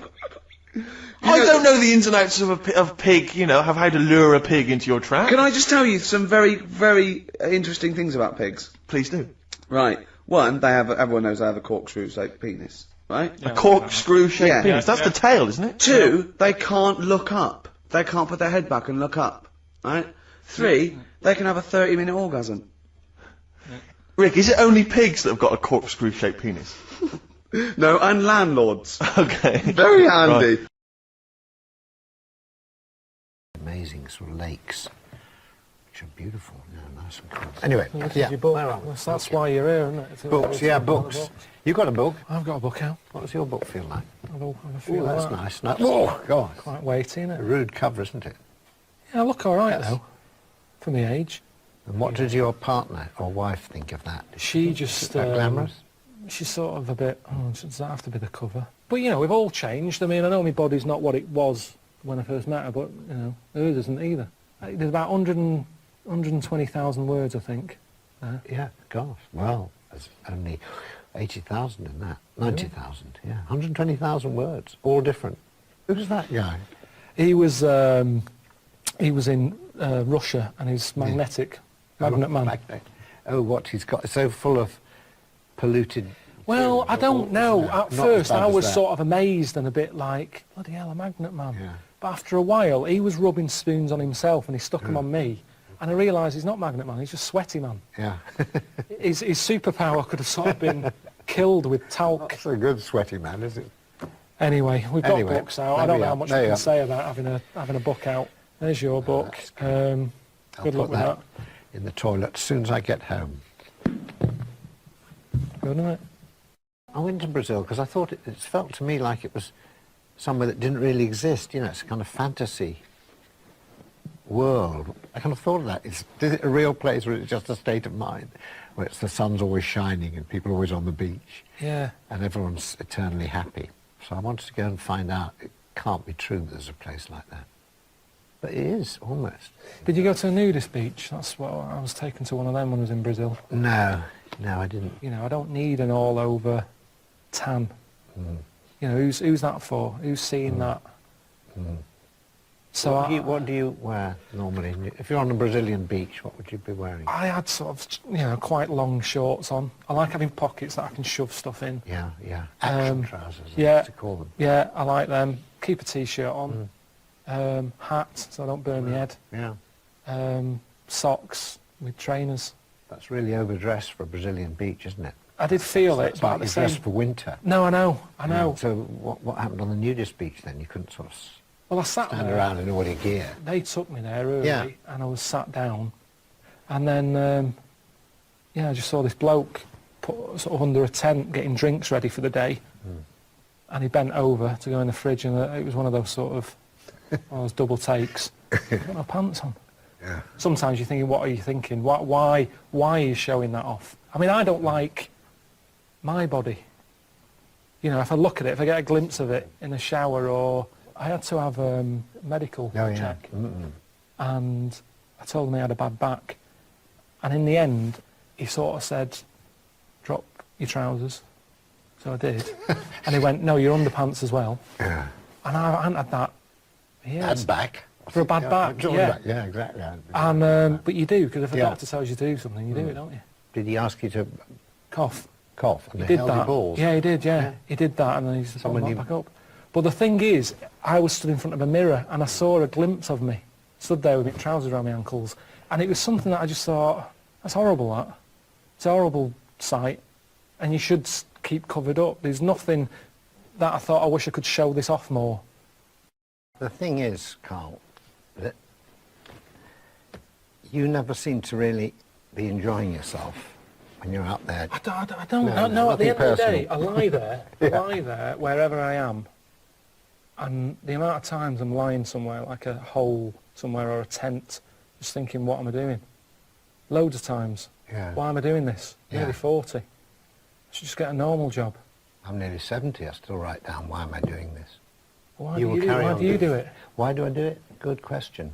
Gets me out of the house. Yeah, but you see, I like being in the house. That's when I'm most happy. Pottering about, painting a door.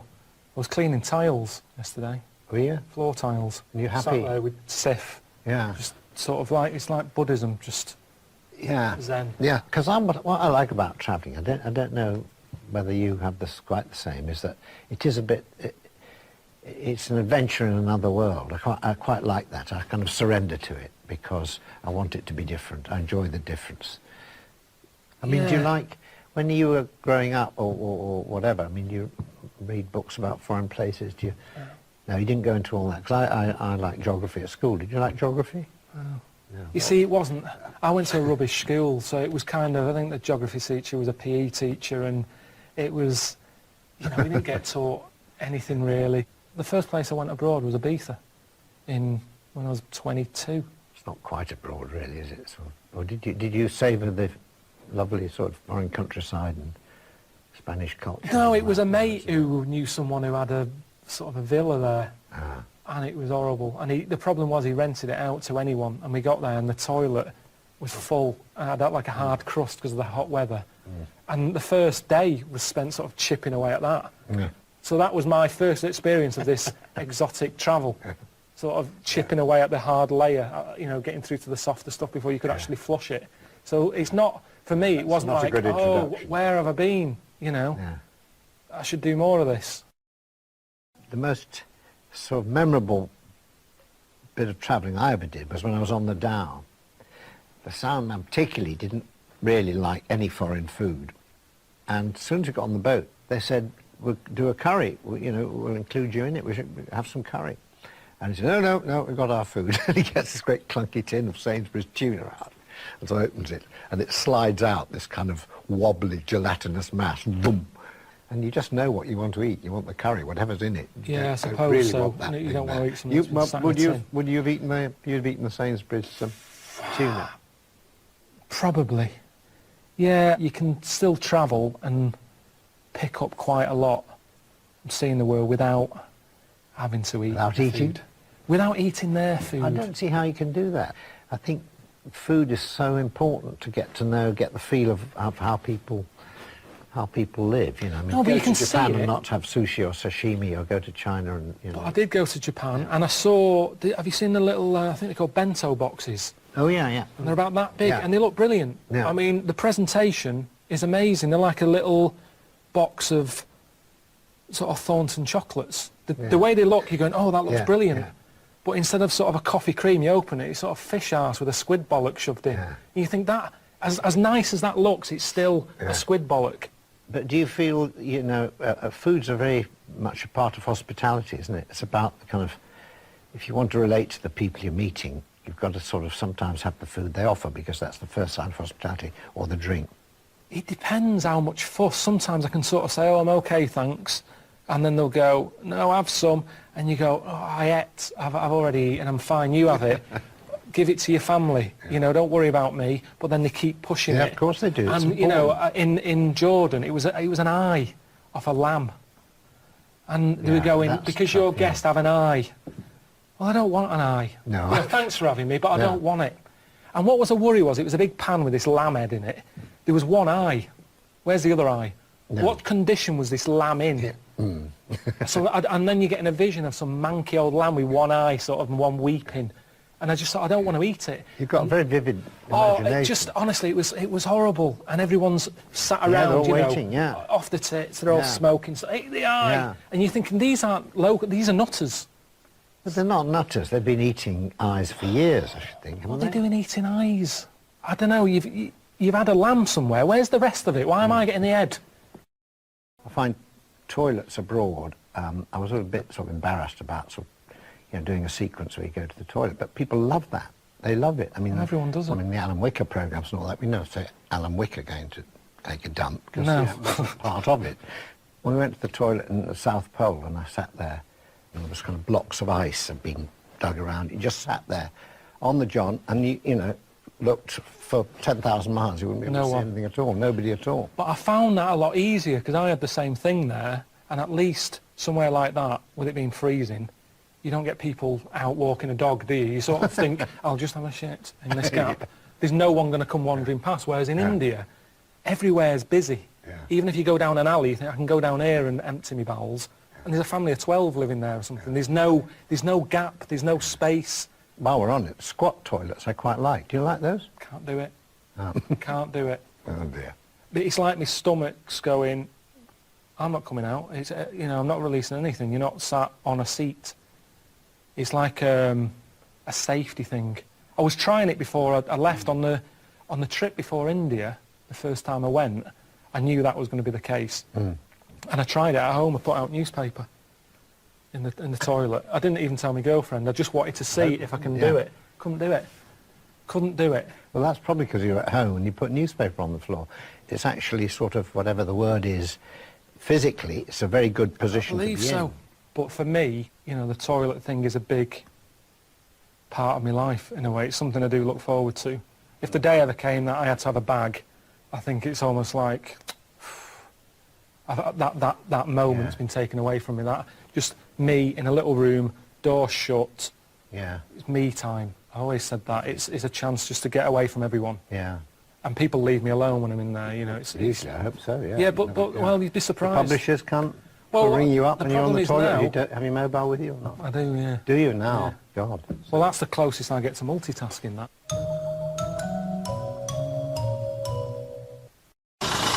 And apparently I'm going to meet one of his disciples, a fella called Davram.